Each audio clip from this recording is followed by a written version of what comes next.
अस्सलामु अलैकुम वरहमतुल्लाहि वबरकातुह।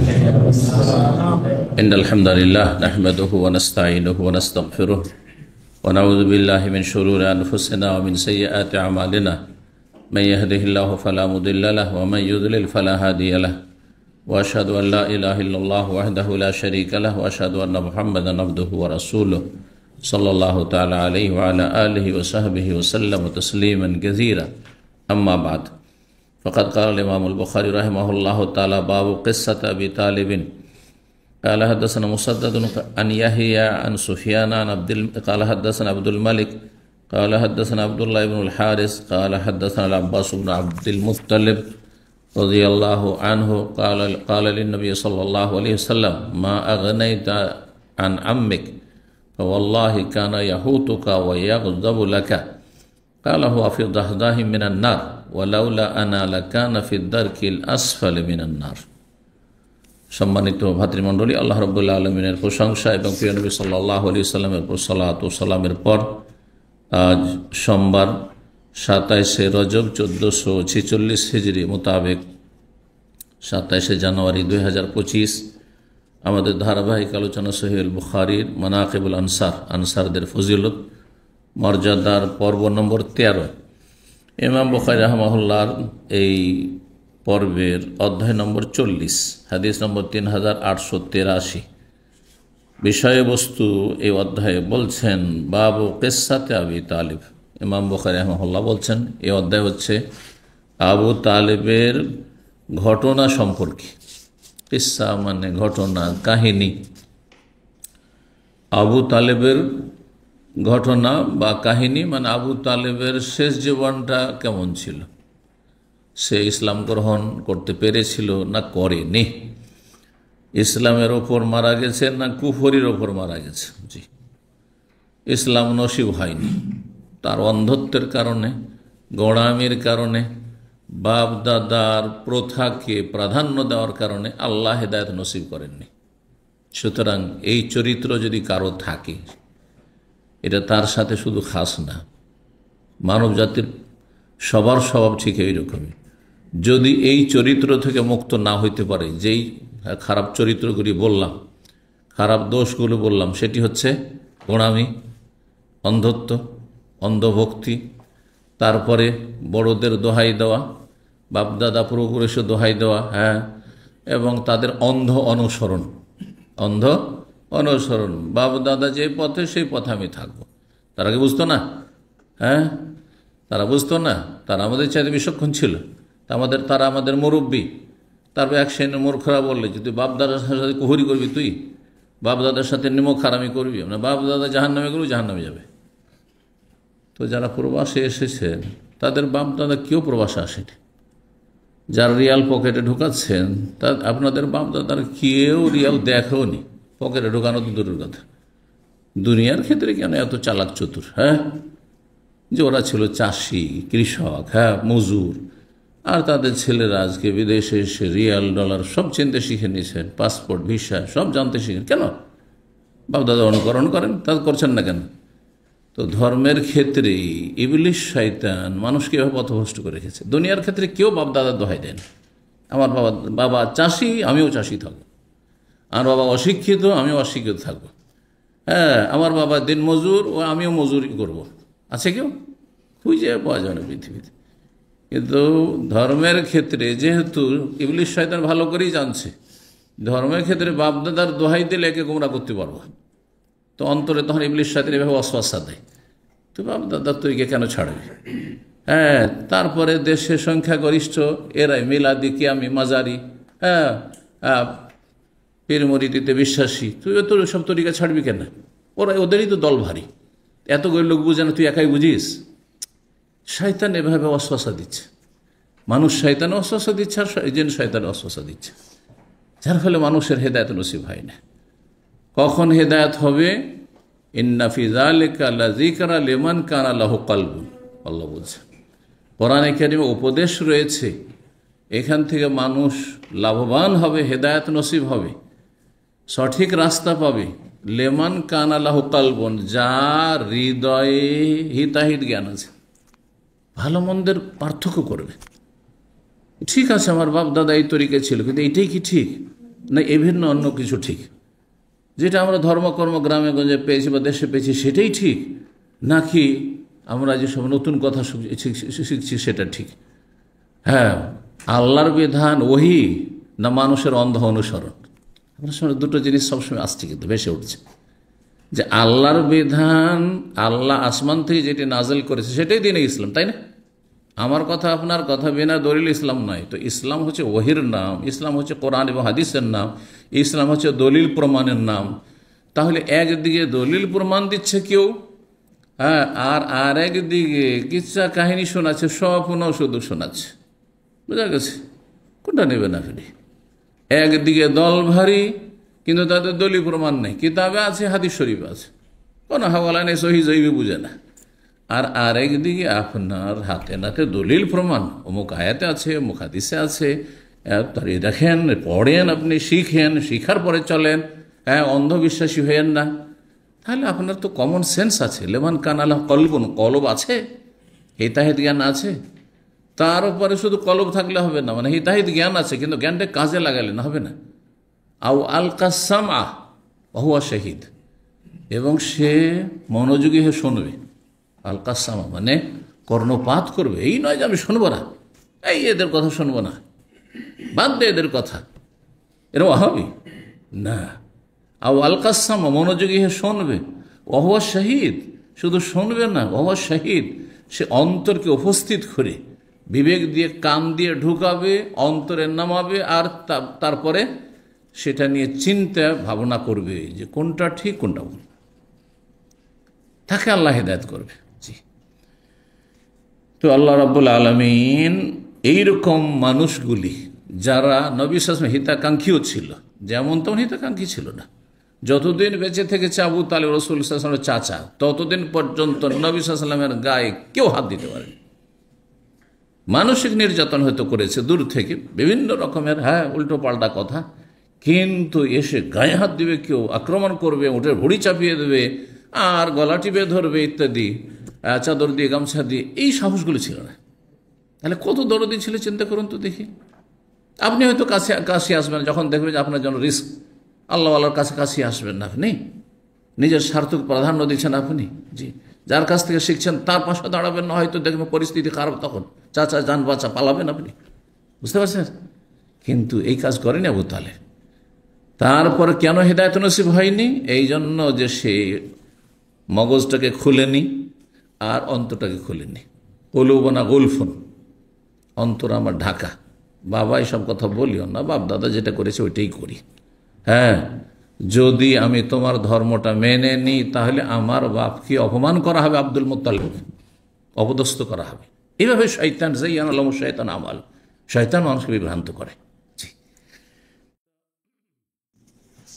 3883 নম্বর হাদিসে আব্বাস বিন আব্দুল মুত্তালিব রাদিয়াল্লাহু আনহু, নবী সাল্লাল্লাহু আলাইহি ওয়াসাল্লামের চাচা, নবী সাল্লাল্লাহু আলাইহি ওয়াসাল্লামের দুই চাচা ইসলাম গ্রহণ করেছেন। কে কে? আব্বাস আর হামজা। দুইজনের মাঝে বেশি শ্রেষ্ঠ কে? হামজা রাদিয়াল্লাহু তাআলা, কারণ তিনি আগে ইসলাম গ্রহণ করেছেন। যে আগে বাড়বে সে সম্মান পাবে বেশি, স্বাভাবিক কথা। সাবিকুন উলাইকাল মুকাররাবুন, আল্লাহ বলছেন যারা অগ্রগামী তারাই হচ্ছে অগ্রগামী, দুনিয়াতে অগ্রগামী, আখিরাতে অগ্রগামী। উলাইকাল মুকাররাবুন, তারে আল্লাহর বেশি সান্নিধ্য প্রাপ্ত। সূরা ওয়াকিয়াত আল্লাহ বলছেন যে যত বেশি এগিয়ে যেতে পারে এই ময়দানে, ইমানের ময়দানে, এলিমের ময়দানে, আমলের ময়দানে, দাওয়াতের ময়দানে, হ্যাঁ, দিনের ওপর, হ্যাঁ, ইস্তেকাম অটলতার ময়দানে, এগুলো হচ্ছে ময়দান, কম্পিটিশনের ময়দান, ফিল্ড, হ্যাঁ, দৌড়, হ্যাঁ, ওনার কম্পিটিশন চলছে। যে যত বেশি দৌড়াইতে পারে এইসব ময়দানে, ময়দানগুলির কথা বললাম, মনে থাকবে কিসের ময়দান? ইমান মজবুত করার ময়দান। আর তার আগে হচ্ছে এলেমের ময়দান, আমলের ময়দান, দাওয়াতের ময়দান, বুঝা গেছে? এইসব ময়দান সূরা আসরের, হ্যাঁ, সার কথা খোলা আসা, প্রতিযোগিতা করুন। জি, তো এই দুইজন চাচা ইসলাম গ্রহণ করেছে, আব্বাস আর হামজা রাদিয়াল্লাহু তাআলা আনহুমা। আর দুইজন চাচা নবী সাল্লাল্লাহু আলাইহি ওয়াসাল্লামকে পেয়েছে, কিন্তু এরা ইসলাম গ্রহণ করেনি। কে কে? এক হচ্ছে এ আবু তালেব, আর এক হচ্ছে আবু লাহাব। আবু লাহাব আমাদের দেশের লোকেরা আবার আবু লাহাব চাচা কম কম বোঝে, ও আবু জাহাল চাচা বুঝে। আবু জাহাল চাচা দূরের, অনেক দূরের, নবী সাল্লাল্লাহু আলাইহি ওয়াসাল্লামের চাচা না। এটি ভুল ধারণা আসলে।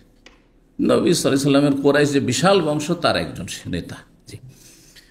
তো আবু লাহাব, এই দুইজন যে কাফের, তার মধ্যে যেমন যারা দুইজন মুসলিম হয়েছে তার মধ্যে একজন শ্রেষ্ঠ আরেকজনের তুলনায়, তেমনি দুইজন যে কাফের তার মধ্যে একজন আরেকজনের চাইতে বেশি নিকৃষ্ট। কে বেশি নিকৃষ্ট? আবু লাহাব।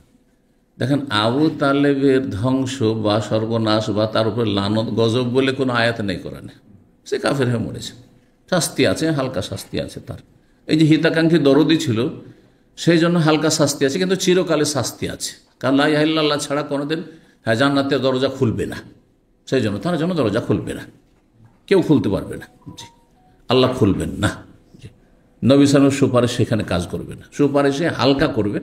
আযাব কি, সে কথা আসছে, দুটো হাদিস সামনে আসছে।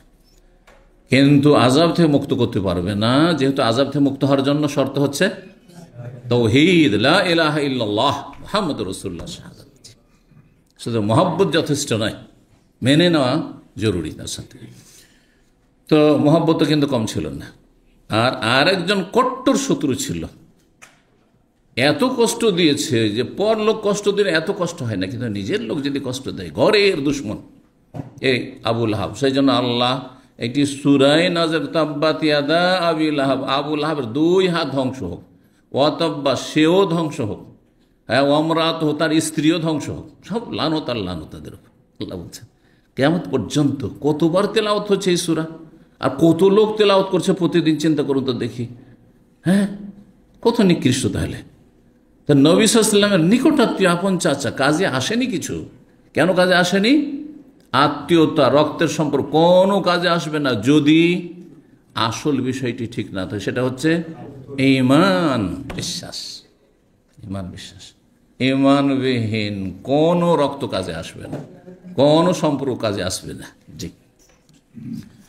তো আব্বাস বিন আব্দুল মুত্তালিব বলছেন, একবার নবী সাল্লাল্লাহু কাল আলীন নবী সাল্লাল্লাহু আলাইহি ওয়াসাল্লামকে বললেন, ভাতিজাকে, মা আগানাতান আম্মিকা, যখন আবু তালেব কুফর অবস্থায় মারা গেল, আব্বাস রাদিয়াল্লাহু তাআলা আনহু ইসলাম গ্রহণ করেছেন। তো তিনি বললেন যে তুমি ভাতিজা হয়ে তো চাচার তো কোনো কাজে আসতে পারলে না বাবা। হ্যাঁ, তুমি যে নবী রসুল, আর তোমার আপন চাচা আবু তালেব এত হিতাকাঙ্ক্ষী ছিল, তার তো কোনো উপকার করতে পারলে না তুমি। আক্ষেপ করে বলছেন যে একে তো উদ্ধার করা গেল না জাহান্নাম থেকে। মা আগনাতান আম্মিকা, তোমার চাচার তুমি কোনো কাজে আসতে পারলে না বাবা।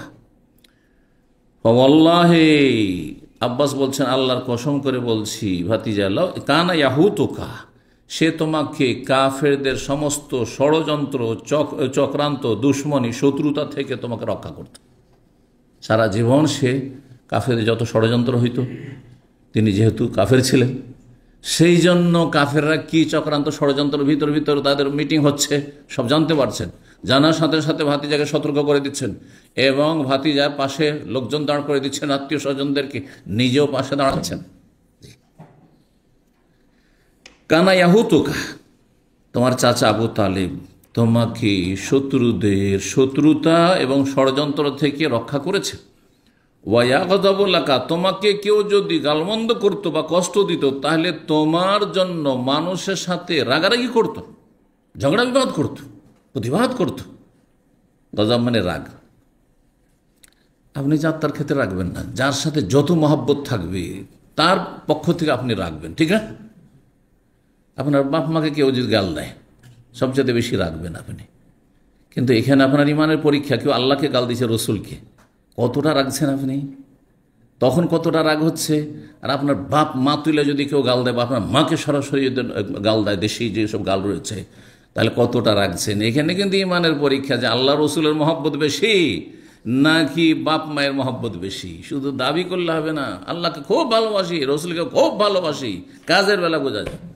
ইসলামের শত্রু রাসূলুল্লাহ সাল্লাল্লাহু আলাইহি ওয়াসাল্লামের বিরুদ্ধে বিষোদ্গার করছে, আপনি কি করছেন? আপনি কতটুকু রসুলের পাশে দাঁড়াচ্ছেন? কতটুকু সুন্নতের ডিফেন্স, কতটুকু সুন্নতের প্রচার প্রসার করছেন? কতটুকু হ্যাঁ, তাদের পায়ের তলা থেকে মাটি সরাবার চেষ্টা করছেন, মানে তাদের দলকে কমান, শক্তি কমান। কি দিয়ে শক্তি কমাবেন?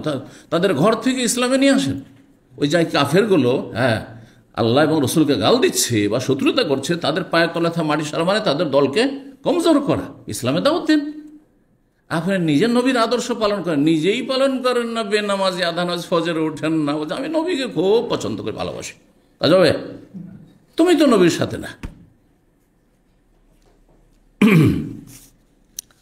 তো এই কথা কে বললেন? আব্বাস। কালা, তখন রাসূলুল্লাহ বললেন যে চাচা আপনি জানেন না, হুয়া ফি দাহদাহি মিন নার, সে যে জাহান্নামে আছে বা জাহান্নামে যাবে, সে জাহান্নামের আগুনের কিনারায় অবস্থান করবে। হ্যাঁ, স্বল্প আগুনে। দাহদাহ কিনারাকে বলা হয়, কোনো কিছুর কিনারা। মূলত দাহদাহ শব্দটি ব্যবহার হয় পানি, অল্প পানি, যাতে সেই পানিতে আপনি যদি নামেন তাহলে আপনার টাকনো পর্যন্ত পানি পৌঁছবে, টাকনোর ওপরে উঠবে না পানি। আমরা বলি ছলছলে পানি, বুঝেন এটা ভাষা? অল্প পানি আছে, ছলছলে পানি, শুধু পায়ের তলাটা ভিজছে, হ্যাঁ, টাকনার নিচে আছে, হ্যাঁ, তার মানে আপনার কাপড় ভিজছে না ওতে।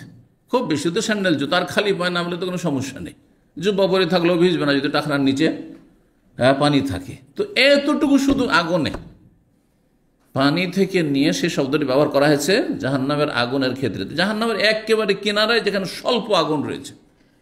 এই জন্য দাহদহন মানে কি করলাম, যে সে মানে আবু তালেব, যে আমার চাচা, সে জাহান্নামের কিনারায় স্বল্প আগুনে রয়েছে। অল্প যেখানে আগুন রয়েছে, শুধু পায়ের তলা পর্যন্ত থেকে যাবে, টাকনার ওপর উঠবে না, সেখানে অবস্থান করছে, সেখানে জ্বলছে, শুধু এতটুকু জ্বলছে। ওয়ালাউলা আনা, আমি যদি না হইতো, মানে আমার সুপারিশ না হইতো। কেমন করে এই সুপারিশের ব্যাখ্যা করলাম? এক হাদিস আর এক হাদিসের ব্যাখ্যা করে, একটি হাদিসের পরের হাদিস আসছে যে আমার সুপারিশ যদি না হইতো। তাই আমি যদি না হইতো তো ব্যক্তি কাজে আসবেন না, ব্যক্তির সুপারিশ কাজে আসবে। বোঝা গেছে না? রাসূলুল্লাহ সাল্লাল্লাহু আলাইহি ওয়াসাল্লাম নিজে দেওয়ার ক্ষমতা রাখেন না। এই না যে রাসূলুল্লাহ সাল্লাল্লাহু আলাইহি ওয়াসাল্লাম জান্নাতের মালিক, জাহান্নামের মালিক, আর চাচার জন্য জাহান্নামের অর্ডার তিনিই করেছেন, কিন্তু হালকা এতে না। জাহান্নাম জান্নাতের মালিক কে? আল্লাহ। কেউ যদি মনে করে জান্নাত জাহান্নামের মালিক, দো জাহানের বাদশাহ, কথাটি আছে আমাদের দেশে, এর টেনে টেনে ব্যাখ্যা করলে জায়েজ, কিন্তু এখানে শিরকের সম্ভাবনাই বেশি। দো জাহানের বাদশাহ মানে দুনিয়ারও রাজা সারা বিশ্বের, আর দো জাহান মানে তো এটাই, ইহকাল পরকাল। আর আখেরাতের, হ্যাঁ, তিনি বাদশাহ মানে জান্নাত জাহান। আখেরাতে কি আছে? জান্নাত আর জাহান্নাম, দুটোরই মালিক, যাকে ইচ্ছা জান্নাতে, যাকে ইচ্ছা জাহান্নামে। এই আকীদা ঠিক না কুফরি কথা? কার হাতে জান্নাত? একমাত্র আল্লাহর হাতে। কার হাতে জাহান্নাম? আল্লাহ যাকে ইচ্ছা জাহান্নামে দেবেন, যাকে ইচ্ছা জান্নাতে দেবেন। তো নবীর আখেরাতে কতটা করণীয় আছে আর অধিকার আছে, সেটা হচ্ছে শাফাত, সুপারিশ করা, মানে আল্লাহর কাছে গিয়ে দরখাস্ত করা, সিজদা পড়ে, যে আল্লাহ আমি এদের জন্য দরখাস্ত করছি। কাফেরের জন্য কোনো সুপারিশ হবে না, কিন্তু এটি হচ্ছে ব্যতিক্রম, যে এই চাচা যেহেতু কাফের হইল, হিতাকাঙ্ক্ষী ছিল, খুব দরদি ছিল নবীর, হ্যাঁ, সেই জন্য তার জন্য সুপারিশ করে হালকা আগুনে, আগুন জাহান্নামের কিনারায়, হ্যাঁ, তাকে নিয়ে আসা হয়েছে। যে যা ডিপ আগুনে, গভীর আগুনে দেব না, আল্লাহ বলছেন তোমার সুপারিশে তাকে জাহান্নামের কিনারে রাখলাম, কিন্তু জাহান্নাম থেকে ওদের উঠবে না।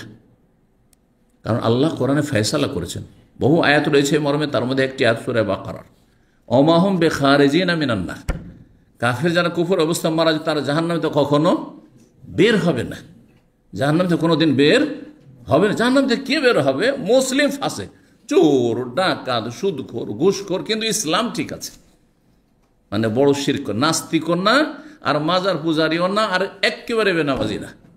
এই হচ্ছে মুসলিম, সর্বনিম্ন মুসলিম। ফাসিক, পাপিষ্ঠ, মেলা পাপ আছে, জ্বলতে জ্বলতে জ্বলতে জ্বলতে একদিন বেরোবে। কিন্তু কাফের এবং কাফেরদের যারা অনুসারী, মুসলিম সমাজের বড় শিরক করে মারা গেছে, মাজারে সেজদা করে মারা গেছে, মাজারে চেয়ে মারা গেছে, হ্যাঁ, মাজারে আশা রেখে যে তারা রোগ ভালো করতে পারে, ছেলে মেয়ে দিতে পারে, ইত্যাদি ইত্যাদি, অথবা নাস্তিক হয়ে মারা গেছে, কখন আল্লাহ মাফ করবেন না, তাদের জন্য কঠিন শাস্তি রয়েছে। জি, তো কি বলছেন? ওয়ালাউলা আনা, আমি যদি না হইতাম, মানে আমার সুপারিশ না হইতো, লাকানা ফি দারকিল আসফালে মিনান নার, তাহলে জাহান্নামের সর্বনিম্ন স্তরে তার জায়গা হইতো। সবচেয়ে নিচে যেত। কারণ দেখেন, আমরা শুনে শুনে ইসলাম পেয়েছি, আমাদের পূর্বপুরুষরা, অধিকাংশ আমরা যারা অনারব তারা শুনে শুনে পরে অন্যদের মাধ্যমে ইসলাম পেয়েছি। কিন্তু আবু তালেব সরাসরি রসুল্লাহ সাল্লাল্লাহু আলাইহি রসুল হিসাবে পেয়েছে। তারপরে দূরেও যেতে হয়নি, মেহনত করে ঘরেই পেয়েছে ভাতিজাকে, ঘরেই কোরআন নাযিল হচ্ছে তার ভাষা। এই নয় যে কাকে তর্জমা করে বুঝাইতে হয়েছে, আমাদের মতো আরবি শিখতে আমাদের 10-20 বছর লেগেছে, তাই না? হ্যাঁ, তার মাতৃভাষায় কোরআন, কোরাইশদের ভাষায় কোরআন নাযিল হয়েছে, তারপরে হেদায়েত হলো। তো অপরাধ তো বেশি। এই জন্য একজন আরবি বুঝে আর সে বেদিন, আর একজন আরবি বুঝে না বেদিন, দুজনে পার্থক্য আছে, যদিও দুজনই বেদিন। কারণ একজন অনারবকে ইসলাম বুঝতে অনেক কষ্টের প্রয়োজন, অনেক পড়াশোনার প্রয়োজন আছে। আর একজন আরবি ভাষাভাষী, যে আরও আরবি ভাষা যার মাতৃভাষা, সে আমাদের বাংলা পড়ার মতো। আমরা ক্লাস 1-এর বই বা বাল্যপাঠ, শিশু শিক্ষা, ছোটোকালে শিশু শিক্ষা বাল্যপাঠ পড়েছি, বর্ণ পরিচয় পড়েছি এগুলি। হ্যাঁ, আমার আব্বা রাহেমাহুল্লাহর কাছে স্কুলে যাওয়ার আগে এতে অনেক বাংলা শিখে ফেলেছি, বাংলা তখন থেকে শিখে ফেলেছি, মাতৃভাষা। কিন্তু আরবি অত সহজ? হ্যাঁ, আরবি কোন রকম করে শিখে বুঝতে শিখি তখন 18-20 বছর বয়স, তখন আরবি বুঝতে একটু লিখতে শিখেছি। জি, তাহলে মেহনত করতে হয়েছে। কিন্তু যদি মাতৃভাষা আরবি হইতো তাহলে ওই আমাদের শিশু শিক্ষার মতো আমি আপনার কেজি দিয়েও আমি বুঝতাম আরবি।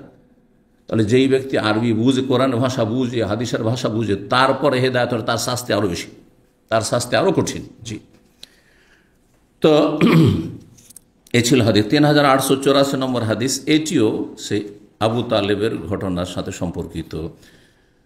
সাঈদ ইবনে মুসাইয়িব রাহিমাহুল্লাহ, তার পিতা মুসাইয়িব ইবনে হাজান বা মুসাইয়িব ইবনে হুজুন, তার পিতার নাম ছিল মুসাইয়িব, সাহাবী তিনি। এই সাহাবী যখন ইসলাম গ্রহণ করে সাঈদ ইবনে মুসাইয়িবের বাপ, তখন তাকে বলে রাসূলুল্লাহ সাল্লাল্লাহু আলাইহি সাল্লাম যে তোমার বাবার নামটি যে হুজুন, বা তার বাবাকে বলেছিল তোমার নামটি বদলে দাও। বলছে আমার বাপ নাম রেখেছে, নামটা আমার পছন্দ। এই যে বাবার অন্ধ অনুকরণ। হুজুন মানে দুশ্চিন্তা, হুজুন মানে কি? হুজুন মানে চিন্তা। তো সাঈদ ইবনে মুসাইয়িব পরে বলতেন যে ওই যে আমার দাদার নামটা পাল্টানো হয়নি, পরিবর্তন করে, যার ফলে আমাদের বংশে পরম্পরা এই দুশ্চিন্তা থেকেই গেছে, কেউ দুশ্চিন্তা মুক্ত না। তাহলে নামেরও কুপ্রভাব আছে। এই যে যেই সে নাম রেখে দিচ্ছেন না, এই নামগুলি কুপ্রভাব আছে। ওই ছেলে কি করে হেদায়েত হবে যখন দেখবে আমার নাম হচ্ছে পল্টু, মল্টু আর ঝাঁটু আর অমুক আর তমুক, ঘোড়ার ডিম, এইসব ববি আর কি লাভলি আর ফ্যান্সি, এগুলো নাম আজকালকার। এগুলি মুসলিম মেয়েদের নাম। খুব বেশি তো একটা আরবিতে নাম রেখে দিয়েছে বিয়ে পড়াইবার জন্য, বিয়ের দিন শুধু উচ্চারণ হবে, আর কোনোদিন উচ্চারণ হবে, আর বাকি সব নাম হচ্ছে এগুলো। জি, এখানে একটা ফ্যামিলি ছিল, হ্যাঁ, দুটা মেয়ে বা একটা নাম লাভলি আর একটি ফ্যান্সি, কত সুন্দর নাম। আর একজন, ওর দুটো মেয়ে, একটার নাম হচ্ছে মেঘনা আর একটা মোহনা, কত সুন্দর নাম, মাশাআল্লাহ। এগুলো হচ্ছে দেশি সুন্দর নাম। মেঘনা, মোহনা দুটো নদীর নাম রেখেছে, তাই না? এর নামের কুপ্রভাব আছে। খারাপ নাম রাখবেন, খারাপ নসিব হবে, নাম ভালো রাখেন। তো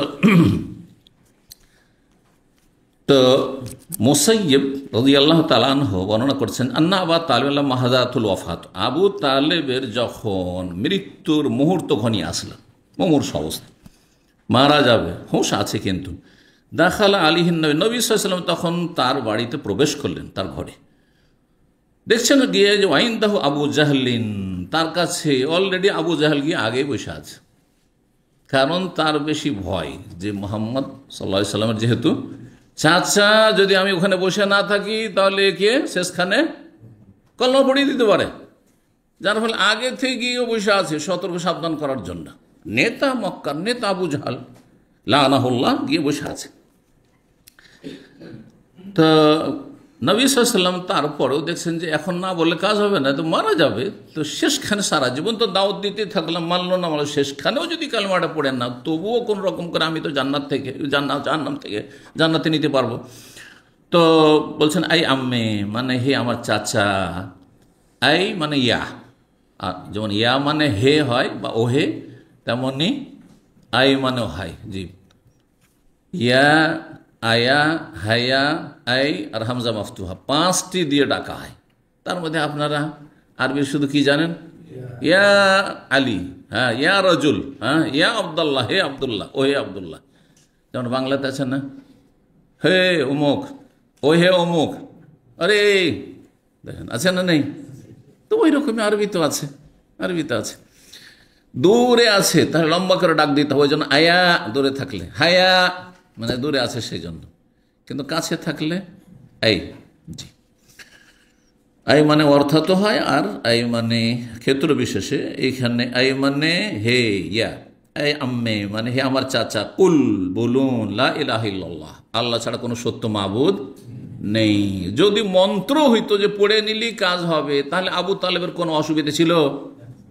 কিন্তু আবু তালেব তো আর আমাদের অনারবদের মতো মূর্খ না, সে তার আরবি ভাষা পণ্ডিত, সে ভালো করে বুঝছে যে আমি লা ইলাহা ইল্লাল্লাহ মানে এই যে মূর্তিগুলো 360টা কাবার চারিদিকে রাখা আছে, আর এগুলি আমি পূজারি, আমার বংশধর পূজারি, এগুলিকে লা করে না, বাতিল, লা ইলাহা এগুলো নেই, আমি এটা করতে পারবো না। ইল্লাল্লাহ একমাত্র আল্লাহর ইবাদতকে আমি মেনে নিচ্ছি। এইভাবে বুঝতে হবে ইসলামকে। এই নয় যে আমি অনারো বাঙালি বা উর্দু ভাষী, অমুক ভাষী, ইংরেজি ভাষী, সেই জন্য আমি শুধু পাঠ করে নিলে হবে। কারণ আমাদের দেশের লোকেরা বাপ মারা যাচ্ছে, মা মারা যাচ্ছে, মাজার পূজারি, মুশরিক বা নাস্তিক, কলমাটা পড়ে নেন, কলমাটা পড়িয়ে দিই, কোন রকম এই কলমা পড়িয়ে দিতে পেরেছি, এই কলমায় কোনো কাজ হবে না। কলমার অর্থ বুঝিয়ে দিতে হবে যে আপনি তওবা করে নাস্তিকতা থেকে ফিরে আসেন, আপনি আপনার মাজার পূজা থেকে ফিরে আসেন, লা ইলাহা বলেন, মাজার পূজা বাতিল, লা ইলাহা এগুলো নেই, ইল্লাল্লাহ একমাত্র আল্লাহর ইবাদত আছে, তাহলে কালিমা কাজে আসবে। কখন ভাবেন না যে একটা লোকের কলমে কোনো পরিবর্তনই আসেনি, শুধু কলমা পাঠ করিয়ে দিন জান্নাতে নিয়ে চলে গেলেন, এত সোজা নয় কথা। জি, না হলে এর পড়তে অসুবিধা কি ছিল? হ্যাঁ, কোনো অসুবিধা ছিল না। তো লা ইলাহা ইল্লাল্লাহ বলেন কালিমাতান, সেটি এমন একটি বাক্য, উহাজ্জু লাকা বিহা ইনদাল্লাহ, আল্লাহর নিকটে এই কালেমার ওসিলায়, কালেমার মাধ্যমে আপনার জন্য আমি কথা বলতে পারবো।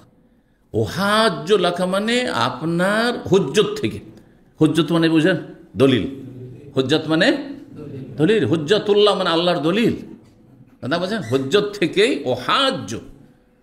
কিন্তু আমাদের দেশের মাদ্রাসা পড়ুয়াগুলো, বিশেষ করে বেদাতি মাদ্রাসা পড়া, অনেকে বেয়াদব আর মূর্খ, যার ফলে হুজ্জত মানে দলিল হয় সেটা অর্থ না করে হুজ্জতের আরেকটি অর্থ হয় বাদানুবাদ, ঝগড়া করা, তর্ক করা। কি করা? হ্যাঁ, এত কেন হুজ্জতি করছিস, কথাটি আছে না এই দেশে? বলেন আপনারা, আমাদের অঞ্চলে বলে এত কেন হুজ্জতি, তার মানে কি এত কেন তর্ক, হ্যাঁ, এত কেন ঝগড়া, এটা ঠিক না, ঝগড়াটে।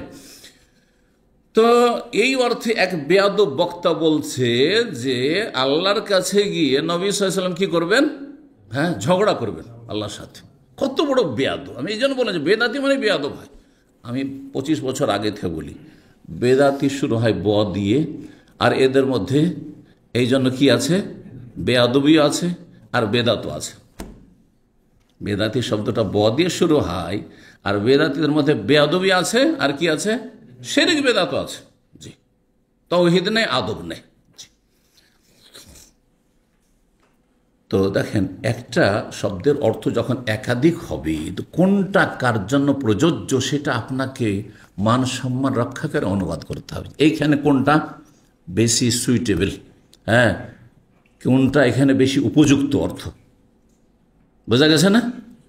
যেমন কোরআনে আছে, আল্লাহ বলছেন ওয়াজাদাকা দাল্লান ফাহাদা, হে নবী, সূরা ওয়াদুহাতে না, আলাম নাশরাহ লাকা সাদরাক, আলাম নাশরাহ লাকা সাদরাক, সূরা ইনশিরাতে, নবী তোমাকে আল্লাহ কি পেয়েছিলেন? দল পেয়েছিলেন, তারপরে ফাহাদা, আল্লাহ আপনাকে সঠিক রাস্তা দেখিয়েছেন। দল্লান, দল্লান মানে কি হয়?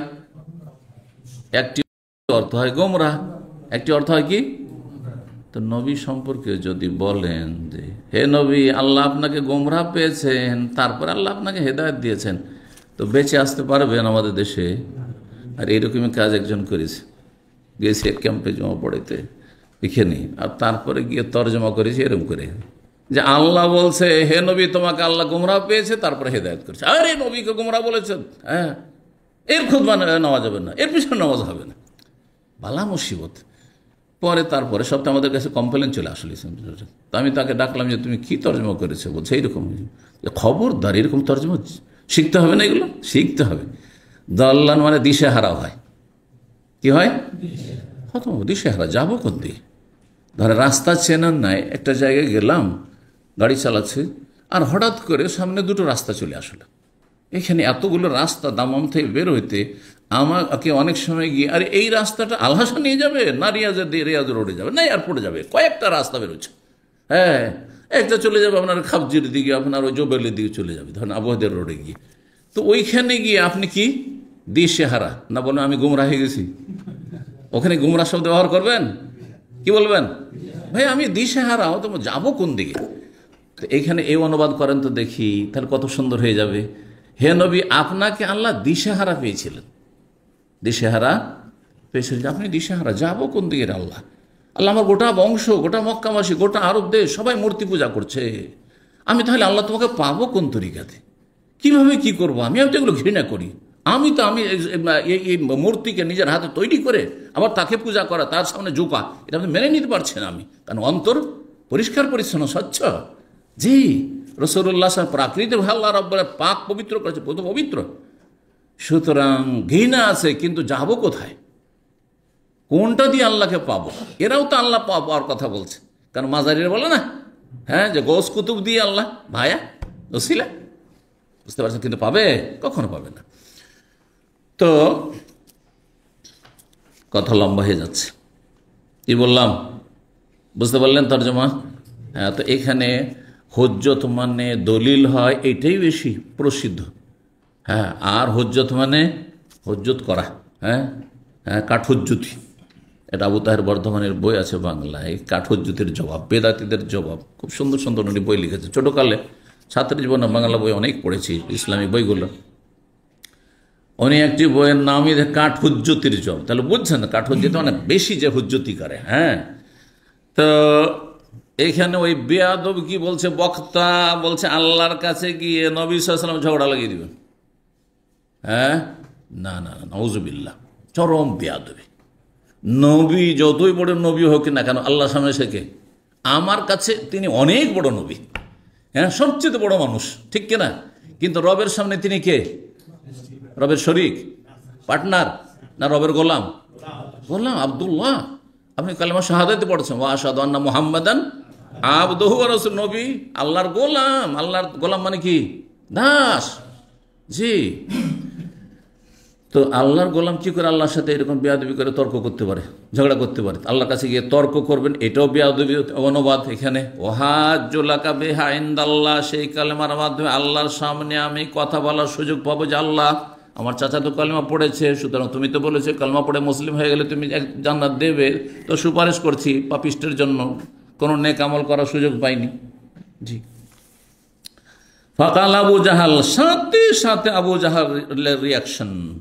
আর তার সাথে বসেছিল আরেকজন নেতা আব্দুল্লাহ বিন আবি উমাইয়া, সে ও কাফের নেতা। ইয়া আবু তালেব, আবু তালেব তারগাবান মিল্লাত, আবু তালেবের মনটা নরম হয়ে গেছে। আবু তালেবের মনটা ভাতিজার কথা শুনে নরম হয়ে গেছে, মনে হচ্ছে যে কালেমাটা উচ্চারণ করিয়ে নেবে, এরকম অবস্থা। তখন আবু জাহাল, আব্দুল্লাহ বিন আবি উমাইয়া লানাহুমুল্লাহ বলছে, ইয়া বাথি আবু তালেব তারগাব মিল্লাত আব্দুল মুত্তালিব, তোমার বাবা আব্দুল মুত্তালিবের আদর্শ ধর্ম থেকে তুমি মুখ ফিরিয়ে নেবে, হ্যাঁ, ফিরে যাবে। ফালাম ইয়াজাল ইউকাল্লিমানিহি, এই দুইজন বারবার করে আবু তালেবের সাথে কথা বলতে আছে, আর এদিকে রসুল বারবার করে কালেমার দাওয়াত দিতে আছেন। একবার রসুল বলছেন, আর একবার ওরা বিভ্রান্ত করছে। এই টানা পড়ার মধ্যে কোন দিকে যাব, কোন দিকে যাব, শেষ অবস্থায় কাল আখিরা সেই কাল্লামাহুম বিহি, সর্বশেষ যেই কথাটি বলে দিল আবু তালেব, আর সেই কথাটি তাদের সাথে বললো, এই কাফের নেতাদের সাথে বলে ফেললো, আলা মিল্লাতে আব্দুল মুত্তালিব, আমি বাবা আব্দুল মুত্তালিবের ধর্মের ওপরই থাকলাম।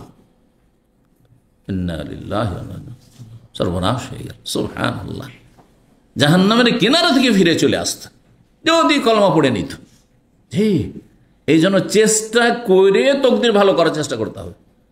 আর আপনি চেষ্টা করবেন তকদিরে থাকলে পেয়ে যাবে, এটা কোনোদিন হয় না। আগে আমি তাহাজ্জুদ পড়ার জন্য উঠবো, ফজরের জন্য উঠবো, তারপরে না আল্লাহকে বলবো যে আল্লাহ আমাকে জান্নাত দাও। আর উঠবই না, আমি নামাজই পড়বো না, বলবো জান্নাত আল্লাহ গফুরুর রহিম, হবে না? কখনো হবে না। জি। তো নবী সাল্লাল্লাহু আলাইহি ওয়াসাল্লাম বললেন, লা আস্তাগফিরান্না লাকা মা লাম উনহা আনহু, আমি অবশ্যই চাচা, আপনি তো কালমা পড়লেন না, আপনার জন্য অবশ্যই আমি আল্লাহর কাছে ক্ষমা প্রার্থনা করব যতক্ষণ পর্যন্ত আমাকে নিষেধ না করা হবে। কত মায়া, কত সম্মান, কত কাফের চাচারও যদি এত সম্মান থাকে, তা আপনার মুসলিম বাবা মায়ের কত সম্মান রয়েছে। আল্লাহ যেন বুঝার তৌফিক দান করে। কারণ আজকালকার অধিকাংশ ছেলে মেয়েরা বেয়াদবি করে থাকে বাপ মায়ের সাথে। চিন্তা করুন যে রাসূলুল্লাহ এটি আদর্শ। চাচা কথা মানল না, আপনার এমন রিয়াকশন হবে, যা জাহান্নামে আদা খাবি সাত ভাবি, ঠিক না?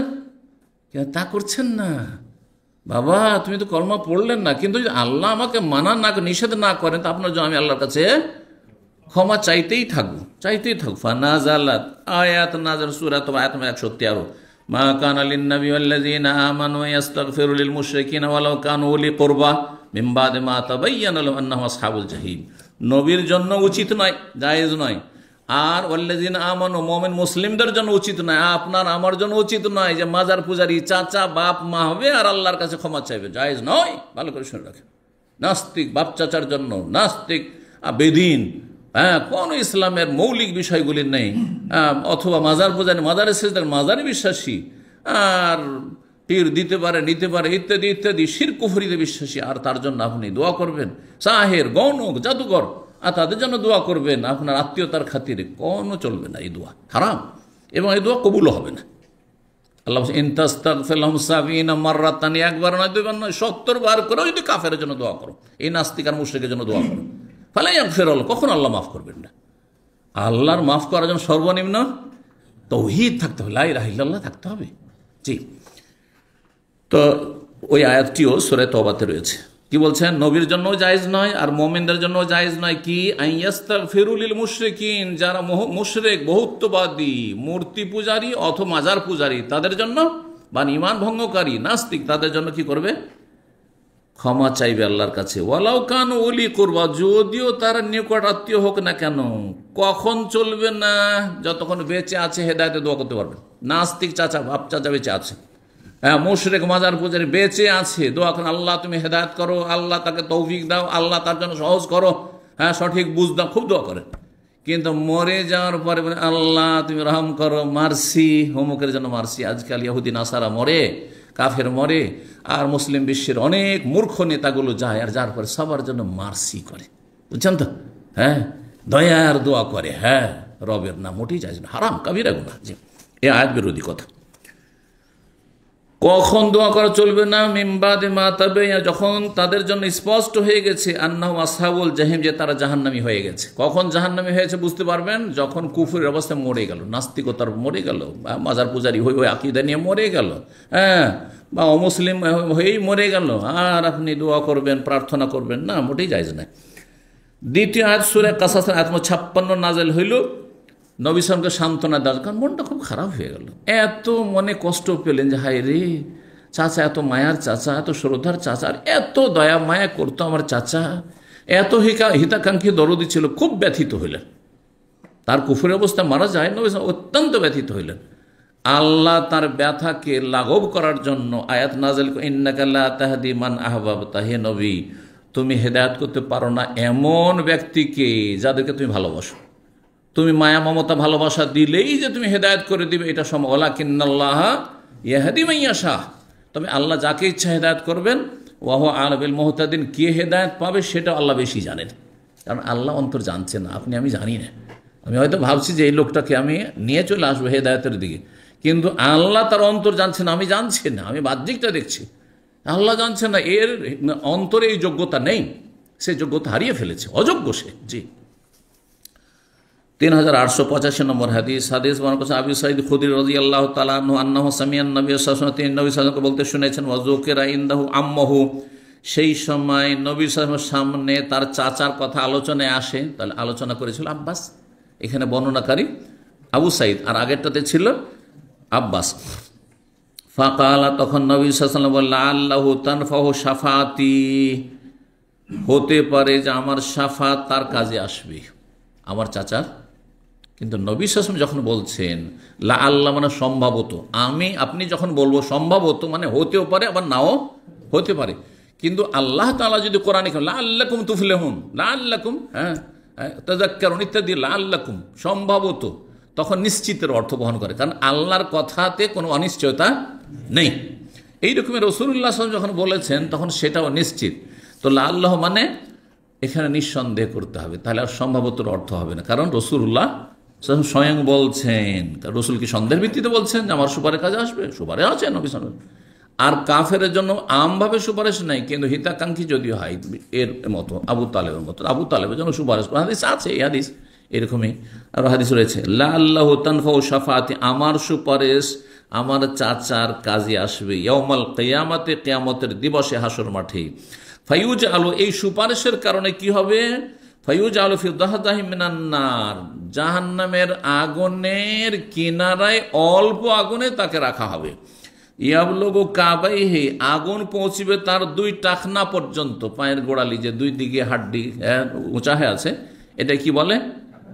টাকনাও বলা হয়, গোড়ালিও বলা হয়, এইখান পর্যন্ত। ইয়াগলি মিনহু দিমাগুহু, এই যে পায়ের তলাতে আগুন, সেই আগুনের কারণে গোটা শরীর জ্বলে ভিতর ভিতর ভুনা হয়ে মাথার মগজ খুলি করবে, টকবক করে ফুটবে, ডাল ফোটা আর ভাত ফোটার মতো। আল্লাহু আকবার। গোস্ত ফুটতে দেখেছেন গোস্ত রান্নার সময়? ওই রকম ফোটা ফুটবে। আর তাও তো দুনিয়ার আগুনে, তার 70 গুণ আরো বেশি তাপ জাহান্নামের আগুন, তাতে ফুটবে। চিন্তা করুন কিরকম অবস্থা। এটাই যদি এত কঠিন শাস্তি হয়, তাহলে বাকিদের শাস্তি কত হবে? আর এক শ্রেণী মূর্খ মুসলিম আছে, যখন মুসলমান আছি পাপি তাপি হলো, একদিন তো জান্নাত পাবো। কি যে মূর্খ, আল্লাহ জানে এইসব মূর্খ, আসলে এদের ইমান নেই। এগুলি কথা শুধু নিজের মনকে সান্ত্বনা দেওয়ার জন্য এইসব মূর্খদের, কিন্তু আসলে বাস্তবে কোনোদিন এরকমটা হয় না। যে এইরকম ধৃষ্টতা দেখাতে পারে, বলতে পারে যে একদিন তো আল্লাহ মাফ করবেন, তাকে আল্লাহ মাফ করবেন না। কিসের মাফ করবেন? সংশোধন করো, তাহলে এগিয়ে আসো। তাহলে আর এগিয়ে আসছি, চেষ্টা করছি, তারপর হোঁচট খেয়ে যাচ্ছে। আমার পিচ্ছল জমিতে বর্ষা বৃষ্টির সময় স্লিপ করছে, হাত পা স্লিপ করছে, তার মধ্যে চলার চেষ্টা করছে, তার মধ্যে চেষ্টা করছি পড়বো না, তারপরে যদি পড়ে যাই তখন ভিন্ন বিষয়, ঠিক না? গোনার বিষয়টা এরকম হইতে হবে যে আমি গোনা করব না, কিন্তু হয়ে যেতে পারে, তখন আমি উঠে দাঁড়াবো, সেটা হচ্ছে তওবা। উঠে দাঁড়াবো মানে সেটা হচ্ছে তওবা, সাথে সাথে তওবা করবো। আর এমনিতে আমি আছাড় খেয়ে পড়বো আর বলবো হ্যাঁ উঠে যাবো, হ্যাঁ এটা হয়। ইয়াগলি মেন হদে মাগহ, হ্যাঁ তার মগজ মস্তিষ্ক ফুটতে থাকবে। সুবহানাল্লাহ। অন্য রেওয়ায়েত রয়েছে, তার আগের রেওয়ায়েত বলছেন তাগলি মেন অম্ম দেমাগহি, মানে মস্তিষ্কের ভিতর যেটা একেবারে যেখানে ওই কি রয়েছে, হ্যাঁ মগজ, সেই মগজটা ফুটতে থাকবে, টকবক করে ফুটতে থাকবে। আল্লাহু আকবার। 41 নম্বর অধ্যায়, হাদিসুল ইসরা, মেরাজের হাদিস। ইসরা আর মেরাজ, আমার দেশের মানুষরা মেরাজ বুঝে কিন্তু ইসরা শব্দ বুঝে না। দুটোতে শাব্দিক পার্থক্য রয়েছে, কিন্তু মহাভারত মেরাজ বললে ইসরাও তাতে শামিল, আর ইসরা বললে মেরাজও তাতে শামিল।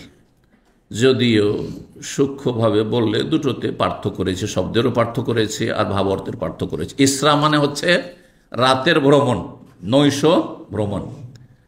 ইসরা মানে হচ্ছে সুবহানাল্লাযী আসরা বিআবদিহি থেকে, এটা কোরআনের স্পষ্ট আয়াত দ্বারা প্রমাণিত যে নবী সাল্লাল্লাহু আলাইহি ওয়াসাল্লাম রাতারাতি কি করেছেন, মক্কা থেকে বাইতুল মুকাদ্দাস ভ্রমণ করেছেন। সূরা বনী ইসরাঈল প্রথম আয়াত স্পষ্ট। সুতরাং এটা কেউ যদি অস্বীকার করে সে কাফের হয়ে যাবে, কারণ কোরআন অস্বীকার করে। তারপরে বাইতুল মুকাদ্দাস থেকে যে ঊর্ধ্ব গগনে গিয়েছেন, 7 আসমানের ওপর গিয়েছেন, আর আল্লাহর সাথে কথা বলেছেন, আর সেখান থেকে 5 ওয়াক্ত সালাত ফরজ হয়েছে, আবার সেই রাতে ফিরে এসেছেন, ফজর আগে ফিরে চলে এসেছেন। এটি সহি হাদিস দ্বারা প্রমাণিত, যে হাদিসটি সামনে আসছে, বাবুল মেরাজ 42 নম্বর অধ্যায়, তারপরে মেরাজের অধ্যায়। আমরা এই হাদিসটি এর আগে যেহেতু আলোচনা করেছি, আমার মনে হয় আজকে তর্জমা করে দিই, আপনারা একটু ধৈর্য ধরুন, তাহলে আমার ভালো হবে ইনশাআল্লাহ। আল্লাহ তৌফিক দান করুন। বলছেন বাবু হাদিসুল ইসরা, এই অধ্যায় হচ্ছে নৈশ ভ্রমণ বা রাতের ভ্রমণের হাদিস সম্পর্কে। তো রাতের ভ্রমণ কোনটি? পুরোটাই হচ্ছে রাতের ভ্রমণ, মক্কা থেকে বাইতুল মুকাদ্দাস আর বাইতুল মুকাদ্দাস থেকে 7 আসমান পুরোটাই, আর তারপরে আবার ফিরে আসা মক্কা পর্যন্ত পুরোটাই হচ্ছে রাতারাতি হয়েছে। কিন্তু তার মধ্যে ওপর দিকে যেটা গিয়েছে সেটার নাম হচ্ছে মেরাজ। আরাজে আরজ মানে ওপরে চড়া, ওপরে চড়া। এই জন্য সিঁড়িকে মেরাজ বলা হয়। সিঁড়িকে যেমন মিসআদ লিফটকে বলা হয়, তেমন মেরাজও বলা হয়। জি, আর ওরে যা শব্দটি এসছে, জি, ওপরে চড়া। মহান আল্লাহ সূরা ইসরা, সূরা বনী ইসরাঈলের আয়াত নম্বর 1-এ বলছেন, সুবহানাল্লাযী আসরা বিআবদিহি লাইলাম মিনাল মসজিদিল হারাম ইলাল মসজিদিল আকসা। পাক পবিত্র সেই সত্তা যিনি তার বান্দাকে রাতারাতি ভ্রমণ করিয়েছেন মসজিদে হারাম থেকে, মক্কাতুল মুকাররমা থেকে মসজিদে আকসা পর্যন্ত, বাইতুল মুকাদ্দাস প্যালেস্টাইন পর্যন্ত, এক মোবারক জায়গা থেকে আরেক মোবারক জায়গা পর্যন্ত। লাইলান মিনাল মসজিদুল হারাম ইলাল মসজিদুল আকসাল্লাযী বারাকনা হলো, তার চারপাশেও আমি ফিলিস্তিনেও বরকত রেখেছি, ওই রকম যেমন মক্কাতুল মুকাররমায় বরকত রয়েছে। আর মেরাজ সম্পর্কে ইশারা ইঙ্গিত রয়েছে সূরা নাজমের আয়াতে, সূরা নাজমের আয়াতগুলিতে। জি, 3886 নম্বর হাদিস বর্ণনা করছেন জাবের বিন আব্দুল্লাহ রাদিয়াল্লাহু তাআলা আনহু বলেছেন, আন্নাহু সামিয়া রাসূলুল্লাহ, তিনি রাসূলুল্লাহ সাল্লাল্লাহু আলাইহি ওয়াসাল্লাম বলতে শুনেছেন, লাম্মা কাযাবানি কুরাইশ, রাসূলুল্লাহ সাল্লাল্লাহু আলাইহি ওয়াসাল্লাম যখন মেরাজ থেকে ফিরে আসলেন, আর রাতের বেলায় ফিরে চলে আসলেন রাতারাতি, সুবহানাল্লাহ, তাহলে কত দ্রুত সে ভ্রমণ হয়েছে, হ্যাঁ, আর কত দ্রুতগামী বাহন ছিল। জি, এই জন্য সেই বাহনের নাম হচ্ছে বোরাক। বোরাক বার্ক থেকে, বার্ক মানে বিদ্যুৎ, এই যে বিদ্যুৎ চমকায়, হ্যাঁ, মানে এটার নাম কি?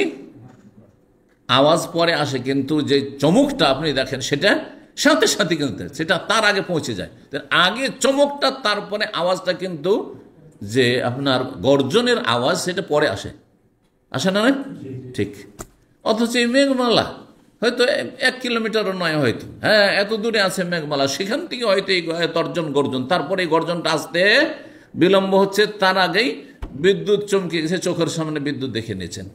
এই শব্দ থেকেই উৎপত্তি বোরাক বাহনের, যেই বাহনে আল্লাহ রাব্বুল আলামিন নবী সাল্লাল্লাহু আলাইহি ওয়াসাল্লামকে নিয়ে গেছে। তাহলে দুনিয়ার বিদ্যুতের চাইতে আল্লাহর এই বিদ্যুৎ, পারলৌকিক বিদ্যুৎ এটি, হ্যাঁ, সেই বিদ্যুতের গতিতে, হ্যাঁ, রাসূলুল্লাহ সাল্লাল্লাহু আলাইহি ওয়াসাল্লামকে 7 আকাশের ওপর নিয়ে যাওয়া হয়েছে। অসম্ভব কিছু নয়, অসম্ভব কিছু নয়। কালকে পড়লাম, এতদিন পর্যন্ত তো জানেন যে ফ্লাইট, যেটা প্যাসেঞ্জার ফ্লাইট, সাধারণ মানুষরা যাতে জার্নি করে, ঘন্টায় কত চলে? হ্যাঁ, ম্যাক্সিমাম 1900 থেকে 800 থেকে 1000। কিন্তু শুনলাম যে এমনই আসতে যাচ্ছে, আল্লাহ তাআলা আলাম, কোনো বিচিত্র নাই, 5000 কিলোমিটার ঘন্টায় চলবে, 5000 কিলোমিটার ঘন্টায় চলবে। জি, 5000 কিলোমিটার যখন ঘন্টায় চলবে, এরকম যখন এরোপ্লেন, আর তাতে প্যাসেঞ্জার, আচ্ছা সিভিলিয়ান সেটা হবে, প্যাসেঞ্জার চাপবে, তাহলে দাজ্জাল 40 দিনে সারা পৃথিবীর সব জায়গায় ঘুরে আসতে পারবে না? হ্যাঁ, সেই দাজ্জাল এরকম বাহন ব্যবহার করবে। জি, আল্লাহ হেফাজত করুন দাজ্জালের অনিষ্ট থেকে। তো রাসূলুল্লাহ সাল্লাল্লাহু আলাইহি ওয়াসাল্লাম যখন সকাল হইল, মক্কার কাফেরদেরকে বললেন মেরাজের ঘটনা যে এমন হয়েছে, তখন তারা তো হই হাল্লা শুরু করে দিল, আর হাসি উপহাস ঠাট্টার পাত্র বানিয়ে ফেললো। আর তারপরে বলো তুমি চরম মিথ্যাবাদী, এইসব মিথ্যা কথা, উদ্ভট কথা কোথা থেকে তুমি নিয়ে আসো? তুমি যদি সত্যি গিয়ে থাকো তো আকাশের কথা বাদ দাও, তুমি বলো যে বাইতুল মুকাদ্দাসের মসজিদ আকসা গিয়েছো, তার কয়টা দরজা আছে, কয়টা জানালা আছে, পূর্ব দিকে কি আছে, পশ্চিমে কি আছে, দক্ষিণ উত্তরে কি আছে, এগুলো আবার কে দেখতে যায়? আমার 27 বছর ইসলামিক সেন্টারে কয়টা দরজা আছে দেখতে বলতে পারবো না, পারবো? এই ফালতু কাজে এসছি নাকি আমি? দরজা গয়না বাড়াবো ছোট বাচ্চার মতো? ছোট বাচ্চাও তো গনে না, শুধু খেলে বেড়ায়, এক দরজা এক জানালা, এখান থেকে ওখানে, ওখান থেকে ওখানে খেলে বেড়ায়, তো ও গনে না। বুঝতে পারছেন কত মূর্খের মূর্খ? আসলে যারা মানবে না তাদের মেলা শয়তানি বাহানা আছে, ঠিক না? জি, তো বলছিলাম কাযাবানি কুরাইশ, রাসূল যখন কুরাইশ আমাকে মিথ্যাবাদী বানিয়ে দিল, আরে মৃত্যুক দেখো দেখো কি বলছি, আকাশে গিয়েছে, আকাশে গিয়েছে, কম তো ফিল হেজের, আর তারপরে বিভিন্ন প্রশ্ন ছুঁড়ে ফেললো যে বলো দেখি কোথায় কি আছে না আছে, বলো দেখি, আমরা তো ব্যবসা বাণিজ্যের জন্য যাচ্ছি প্যালেস্টাইন, সব জানি আমরা, বলো তুমি। আর নবী সাল্লাল্লাহু আলাইহি ওয়াসাল্লাম এই গিয়েছেন, একবার গিয়েছেন ওইখানে, আরও ব্যবসার জন্য গিয়েছেন, তখন হয়তো অন্য দিক থেকেও ঘুরে চলেছে, জরুরি নয় যে বাইতুল মুকাদ্দাস দেখতে গেছেন, তিনি আকসা গেছেন। কম তো ফিল হিজরে, তখন হিজর হাতিম নামক জায়গায়, যেই জায়গাটুকু এখন মানুষ সমান উঁচা করে ঘেরা আছে কাবার পাশে, আছে না নাই? আর দুই দিকে দরজা আছে একটু, হ্যাঁ, কোনো সময় আজকাল ঢুকতে দেয়, কোনো সময় বন্ধ করে দেয়, কিন্তু একসময় খুব ফ্রি ছিল। তো এই জায়গার দুটি নাম, হিজর এবং হাতিম। এই জায়গায় দাঁড়িয়ে গেলাম, আর আমি তো প্রথম কথা জবাব দিতে পারলাম না। সহিহ মুসলিম অন্যান্য হাদিসে রয়েছে, যেমন তারা এই প্রশ্নগুলি ছুঁড়ে দিল, আমি এত বিব্রত হইলাম, ফাকারেব তো করবাতাল্লাম আক্রম ইসলাকাত, এমন আমি পেরেশান হয়ে গেলাম যে হাই রে, এদের কাছে তো আমি আরো মিথ্যুক হয়ে গেলাম, কোনোটাই বলতে পারছি না। কয়টা দরজা মসজিদে আকসার তাও বলতে পারি না, কোন দিকে কি আছে, কোন দিকে গাছপালা কি আছে, কিছুই জানি না, আমি কি বলবো এগুলো? হ্যাঁ, তো আমি যখন জবাব দিতে পারলাম, জবাব হয়ে গেলাম, তখন তারা আরো হাসাহাসি শুরু করে দিল, দেখো দেখো দেখো কি অবস্থা এর, মৃত্যু। ফাজাল্লাল্লাহু লি বাইতুল মাকদেসে, বাইতুল মাকদেসও পড়তে পারেন, মুকাদ্দাসও পড়তে পারেন। জি, মুকাদ্দেস নয় শুধু, বাইতুল মুকাদ্দেস নয়, বাইতুল মুকাদ্দাস, হ্যাঁ, পবিত্র, অথবা বাইতুল মাকদেস, এই দুটো উচ্চারণ ঠিক। আমার সামনে আল্লাহ উন্মুক্ত করে দিলেন বা প্রকাশ করে দিলেন বাইতুল মুকাদ্দাসকে। বাইতুল মুকাদ্দাসের পুরো চত্বরটি আমার সামনে চলে আসলো, টিভির পর্দার মতো। আজকে সারা পৃথিবী যেমন দেখছেন, আপনি দেখছেন না, সাথে সাথে লাইভ, টিভির পর্দা গিয়ে লাইভ, এই যে লাইভ, এখানকার লাইভ দিলে সব দুনিয়া দেখতে পাচ্ছে যে কোথায় কি আছে না আছে। হ্যাঁ, এর আগে আমরা টিভির উদাহরণ দিতাম আমাদের ছাত্র জীবনে, যে আজকালকার টিভিতে ইসলামের সত্যতা প্রমাণ করে দিয়েছে, যে টিভির মাধ্যমে সারা দুনিয়া, এই আমেরিকা লস অ্যাঞ্জেলস জ্বলছে দেখতে পাচ্ছেন, অমুক জায়গায় টর্নেডো হচ্ছে, অমুক হচ্ছে, সুনামি হচ্ছে, সব দেখতে পাচ্ছেন আপনি লাইভে, কোথায় কি হচ্ছে না হচ্ছে। 1400 বছর আগে রাসূলুল্লাহ সাল্লাল্লাহু আলাইহি ওয়াসাল্লামকে সেই আল্লাহর টিভি দেখিয়ে দিয়েছেন, পর্দা খুলে দিয়েছেন, মক্কায় দাঁড়িয়ে বাইতুল মুকাদ্দাসের সব চিত্রগুলি সব এক এক করে বলছেন, প্রশ্ন করো উত্তর, প্রশ্ন করো উত্তর, যা প্রশ্ন করে দেখে দেখে উত্তর দেন তিনি। তো ফাতাফিকতু উখবিরুহুম আন আয়াতি, তাদেরকে আমি তখন বলতে শুরু করলাম তার নিদর্শনাবলী সম্পর্কে, যে বাইতুল মুকাদ্দাসের মসজিদ আকসার এইদিকে যা প্রশ্ন করে, কয়টা দরজা, এতটা দরজা, কয়টা জানালা, এত, কোন দিকে কি আছে, এদিকে আছে, এদিকে আছে, ওইদিকে আছে, দেখি আর বলি, দেখি আর বলি, সব যখন বলে দিলাম, তখন আর কি করে মানবে? মেনে নেওয়া উচিত ছিল তাদের, কিন্তু না, সারেন্ডার করবো, ছোট হয়ে যাব, মানবো না। এই জন্য আজকালকার বহাস যারা করে বেদাতীদের সাথে বহাস করে কোনো লাভ নেই, কোনোদিনই মানবে না আপনার কথা, বুঝতে পারছেন? যতই মিথ্যাচার করতে হোক না কেন, এই জন্য বহাস করে কোনো লাভ নেই। কোনোদিন বহাস করে আহলে হাদিস হয়েছে? বহাস করে সালাফি সহিহ আকীদা এসছে? না, মোটেই না, ইল্লা মাশাআল্লাহ ব্যতি করো। জি, যার ফলে এতে আরো রেশারেশি বাড়বে, আর সমাজে অশান্তি বাড়বে, আগুন জ্বলবে, আর তারপরে মানুষের নিরাপত্তা হারিয়ে যাবে, যে কোনো জায়গায় মানুষের দুর্ঘটনা ঘটতে পারে। এইসব ঝামেলা না গিয়ে ঠান্ডা মেজাজে মানুষকে বোঝার, মানলো না হলেও জাহান্নামের রাস্তা ধরুক, তাতে আপনার কোনো যায় আসে না, আপনি তাদের হুজ্জত কায়েম করে দিচ্ছেন, আল্লাহর কথা পৌঁছে দিয়েছেন সুন্দরভাবে। এক এক করে তার নিদর্শনাবলী সম্পর্কে আমি বলতে লাগলাম, আনা আনুজরিল্লাহ, আমি দেখতেছিলাম, দেখছি আর বলছি, দেখছি, দেখে দেখে বলতে লাগলাম। তখন তারা কি বলল, আরে মোহাম্মদের জাদু, সুবহানাল্লাহ। সুবহানাল্লাহ তো তারা বলেন, আমি বলছি এটা আমার পক্ষ থেকে, যেমন রসুলের নাম আসলে সাল্লাল্লাহু আলাইহি ওয়াসাল্লামটা আমার পক্ষ থেকে বলছি, কাফেররা তার বলেনি, বলতো, তারা তো রসুলই বলতো না, মোহাম্মদ বলতো। এই জন্য মোহাম্মদ বলার পরে সাল্লাহ থেমে গিয়ে সাল্লাল্লাহু আলাইহি ওয়াসাল্লাম, এটা হচ্ছে ব্রাইক, এটা আমার পক্ষ থেকে, বুঝতে পারছেন? জি, আরে এর জাদু এখন আকাশেও চলছে, এর জাদু দেখো এত দূরে চলছে, ফিলিস্তিনে চলছে, প্যালেস্টাইনেও চলছে। জি, যখন চাঁদ বিদীর্ণ করে দেখালেন, এই যে দেখো দেখো দেখো আকাশের জাদু চলছে। জি, তো যারা বদ প্রকৃতির লোক কখনো হেদায়েত হবে না, প্রকৃতিটা ভালো হইতে হবে, নেচার খারাপ হলে কখনো হেদায়েত হবে না। 42 নম্বর অধ্যায় বাবুল মেয়েরাজের অধ্যায় হচ্ছে মেয়েরাজের অধ্যায় সম্পর্কে 3887 নম্বর হাদিস। হাদিস মনে করছেন আনাস বিন মালিক রাদিয়াল্লাহু তাআলা আনহু। আজিজুল্লাহ কাছে কোথায়? গরম হয়ে গেছে, একটু ঠান্ডা করে। মালিক বিন সাসা রাদিয়াল্লাহু আনহু আন্না নবী আল্লাহ সাল্লাল্লাহু আলাইহি ওয়াসাল্লাম হাদাসাহু আন লাইলাতুল উসরিয়া, নবী সাল্লাল্লাহু আলাইহি ওয়াসাল্লাম তাদের সামনে হাদিস বর্ণনা করেছেন ওই রাতের, যেই রাতে তাকে নৈশ ভ্রমণ করানো হয়েছিল। কি বলেন? বাইনা আনা ফিল হাতিম, আমি হাতিমে ছিলাম। দেখেন এখানে হাতিম নাম চলে আসলো না?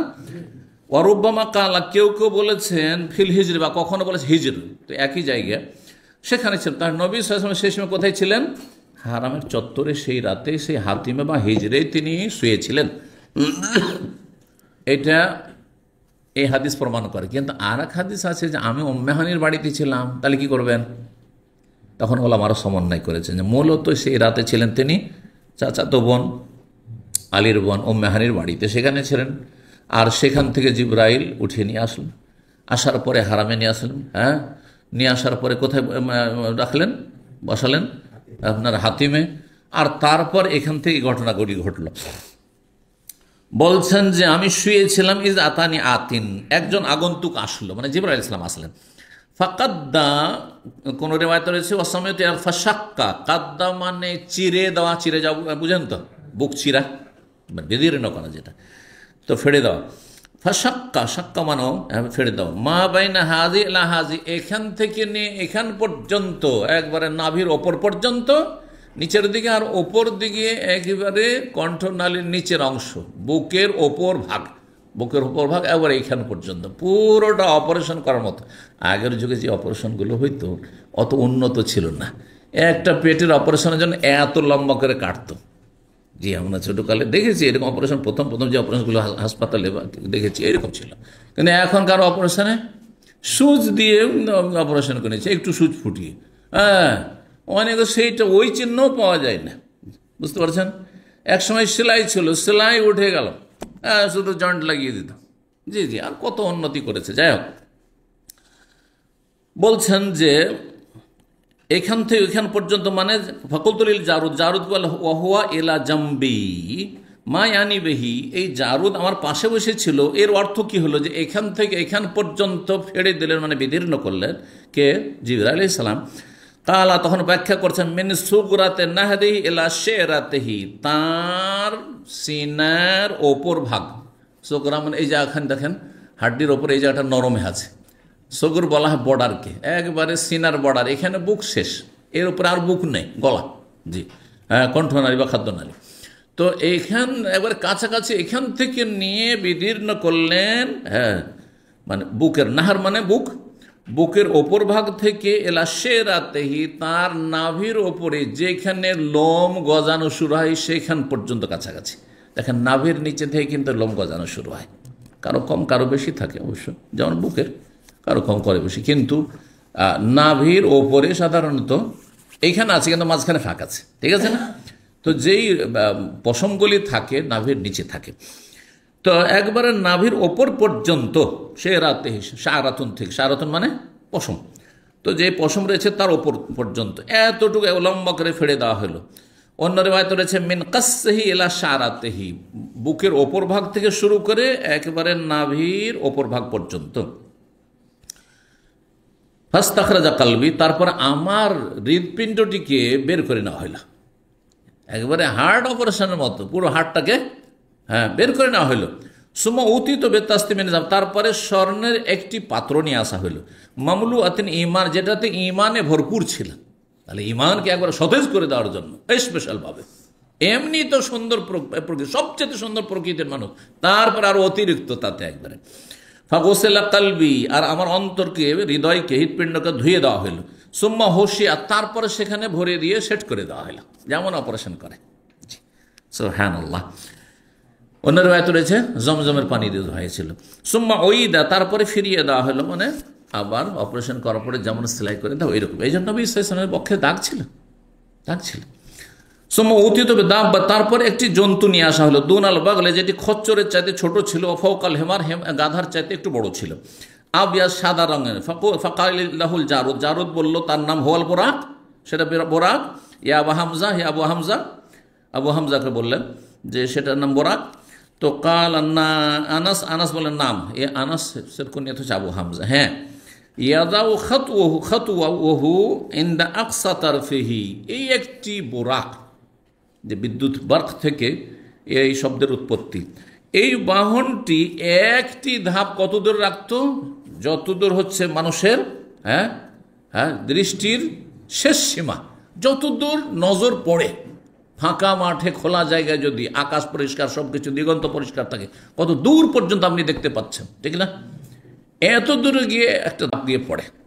এইভাবে নবী সাল্লাল্লাহু আলাইহি সাল্লামকে নিয়ে যাওয়ার, ফাহমেল তো আলে, তারপর আমাকে উঠিয়ে নেওয়া হলো। ফান্তালাকবে, জিবরাইল আমাকে নিয়ে চললেন, তাসামাদ দুনিয়া, তারপর নিকটবর্তী আকাশে চলে গেলেন। ফাস্তাবতা, খুলতে বললেন।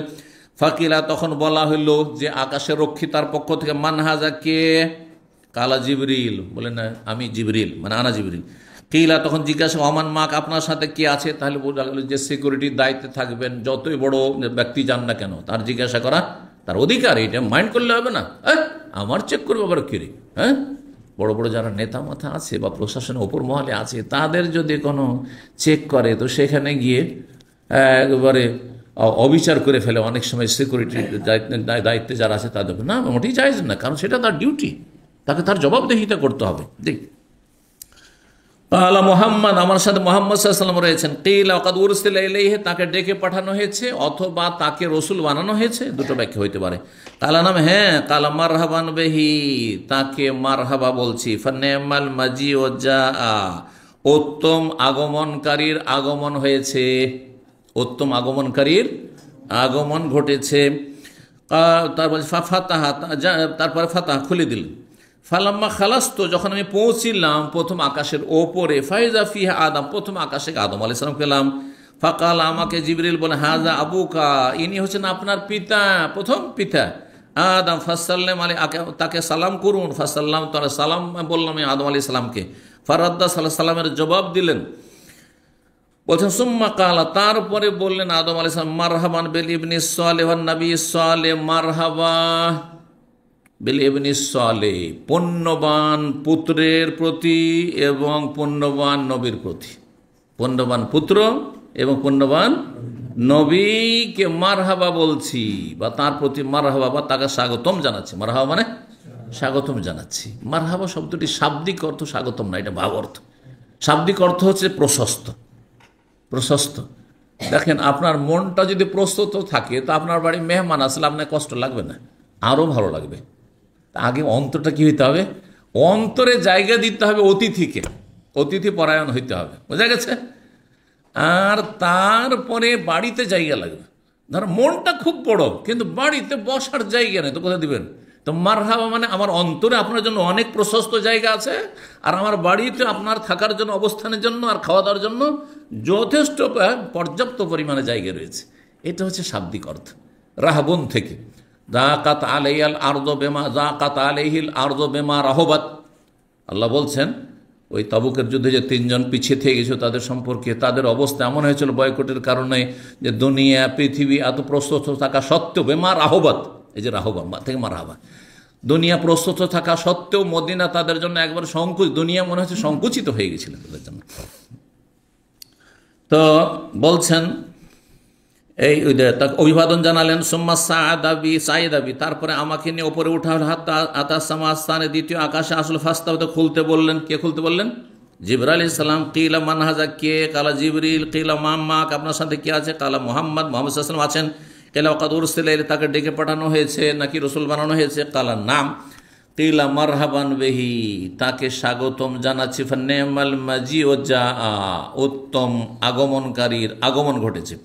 ফাফাতাহ, তারপরে দ্বিতীয় আকাশের রক্ষী খুলে দিলেন দরজা। ফালাম্মা খালাস্তু, তাহলে বোঝা গেল আকাশের দরজা আছে, আমরা বিশ্বাস করি। জি, আকাশ আছে এটাও বিশ্বাস করি। হ্যাঁ, এই সায়েন্সের উদ্ভট কথা বিশ্বাস করি না যে না না আকাশ টাকাশ কিচ্ছু নেই। একসময় বলতো, সায়েন্সে পড়াতো যে দূরে দেখলে যেন অন্ধকার মনে হয় না, ঠিক ওই রকমই ওপরে দূরে দেখছি সে যেন অন্ধকার মনে হচ্ছে। আকাশও নেই, ফাঁকাশও নেই, কিচ্ছু নেই তাদের কাছে। এরা মূর্খ। জি, এদের কথা 2, 4, 10 বছর 20 বছর পর পর পরিবর্তন হইতে থাকে। আর কোরআন হাদিসের কথা, ওহির কথা কখনো কিয়ামত পর্যন্ত পরিবর্তন হবে না, এটাই আমরা বিশ্বাস করি। এই বিশ্বাসের ব্যতিক্রম কেউ সায়েন্স টেকনোলজি পড়ে যদি বলে যে না সায়েন্টিস্টরা বলেছে সুতরাং বিশ্বাস, তাহলে সে কাফের, সে নাস্তিক, কাফের, সে মুসলমান না। জি, তো আমরা আগে ওহি বিশ্বাস করি, তারপরে বাস্তবতা যতটা বলছেন এটা হইতেও পারে, নাও হইতে পারে। সূর্য ঘুরে না পৃথিবী ঘুরে, অমুক ঘুরে না তমুক ঘুরে, আমরা ওইসব বুঝি না তোমাদের কথা। আজকে একটা বলছো, কালকে আর একটা বলবে, বোঝা গেছে? জি। তো বলছেন যে দ্বিতীয় আকাশে যাওয়ার পর যখন পৌঁছলাম, এজা ইয়াহিয়া ও ঈসা, সেখানে 2 নবী ইয়াহিয়া এবং ঈসা আলাইহিস সালামের সাথে দেখা হলো। ওহমা ইবনা খালা, দুইজনেই খালাতো ভাই, দুজনে খালাতো ভাই অথবা খালাতো ভাইয়ের ছেলে একজন, যাই হোক, কিন্তু আরবরা ওইভাবে বলে। কালা হাজা ইয়াহিয়া, জিবরাইল আলাইহিস সালাম বললেন ইনি হচ্ছেন ইয়াহিয়া এবং ঈসা। ফাসাল্লাম আলাইহিমা, উভয়কে সালাম করুন। ফাসাল্লাম, তো সালাম করলাম। তাহলে বোঝা গেল সালাম কাকে করতে হবে? যিনি আসবেন তাকে সালাম করতে হবে, যদিও তিনি বড় মানুষ, ইয়াহিয়া ঈসার চাইতে বড় নবী সাল্লাল্লাহু আলাইহি ওয়াসাল্লাম না, তারপর সালাম করলেন কিনা, এটাই উচিত। কিন্তু কেউ যদি করে দেয় সেটা আলাদা কথা। এই নয় যে স্কুলের শিক্ষক অথবা কলেজের শিক্ষক আসছে, আর আসার পরে ছেলেরা সব দাঁড়িয়ে গেল আর সালাম আলাইকুম স্যার, না না না, তিনি সালাম করবেন যিনি আসছেন। আপনারা এমনি সালাম করেন, কিন্তু বসে সালাম, এই যে দাঁড়িয়ে যাবেন সালাম করার জন্য, এটা জায়েজ নয়। কথা বুঝতে পারছেন? জি। তো বলছেন তারপরে এই দুইজন সালামের উত্তর দিলেন, ফারাদ্দা সুম্মা কালা, তারপরে বললেন মারহাবান বিল আখিস সালেহ ওয়ান নবী সালেহ, মারহাবা বলছি স্বাগতম জানাচ্ছি পুণ্যবান ভাই এবং পুণ্যবান নবীকে। হ্যাঁ, পুণ্যবান ভাই বললেন কেন? হ্যাঁ, কারণ তারা ভাই, মুসলিমের নবী নবীর ভাই। কিন্তু আদমকে বাবা বা আদম কেন সন্তান বললেন? কারণ আদমের সন্তান আমরা সবাই, নবীও আদমের সন্তান। তাহলে বুঝছেন আদম কিসের তৈরি? নূরের তৈরি, মাটির তৈরি। আর আদম যখন নিজের সন্তান বলছে, তো নবী কিসের তৈরি?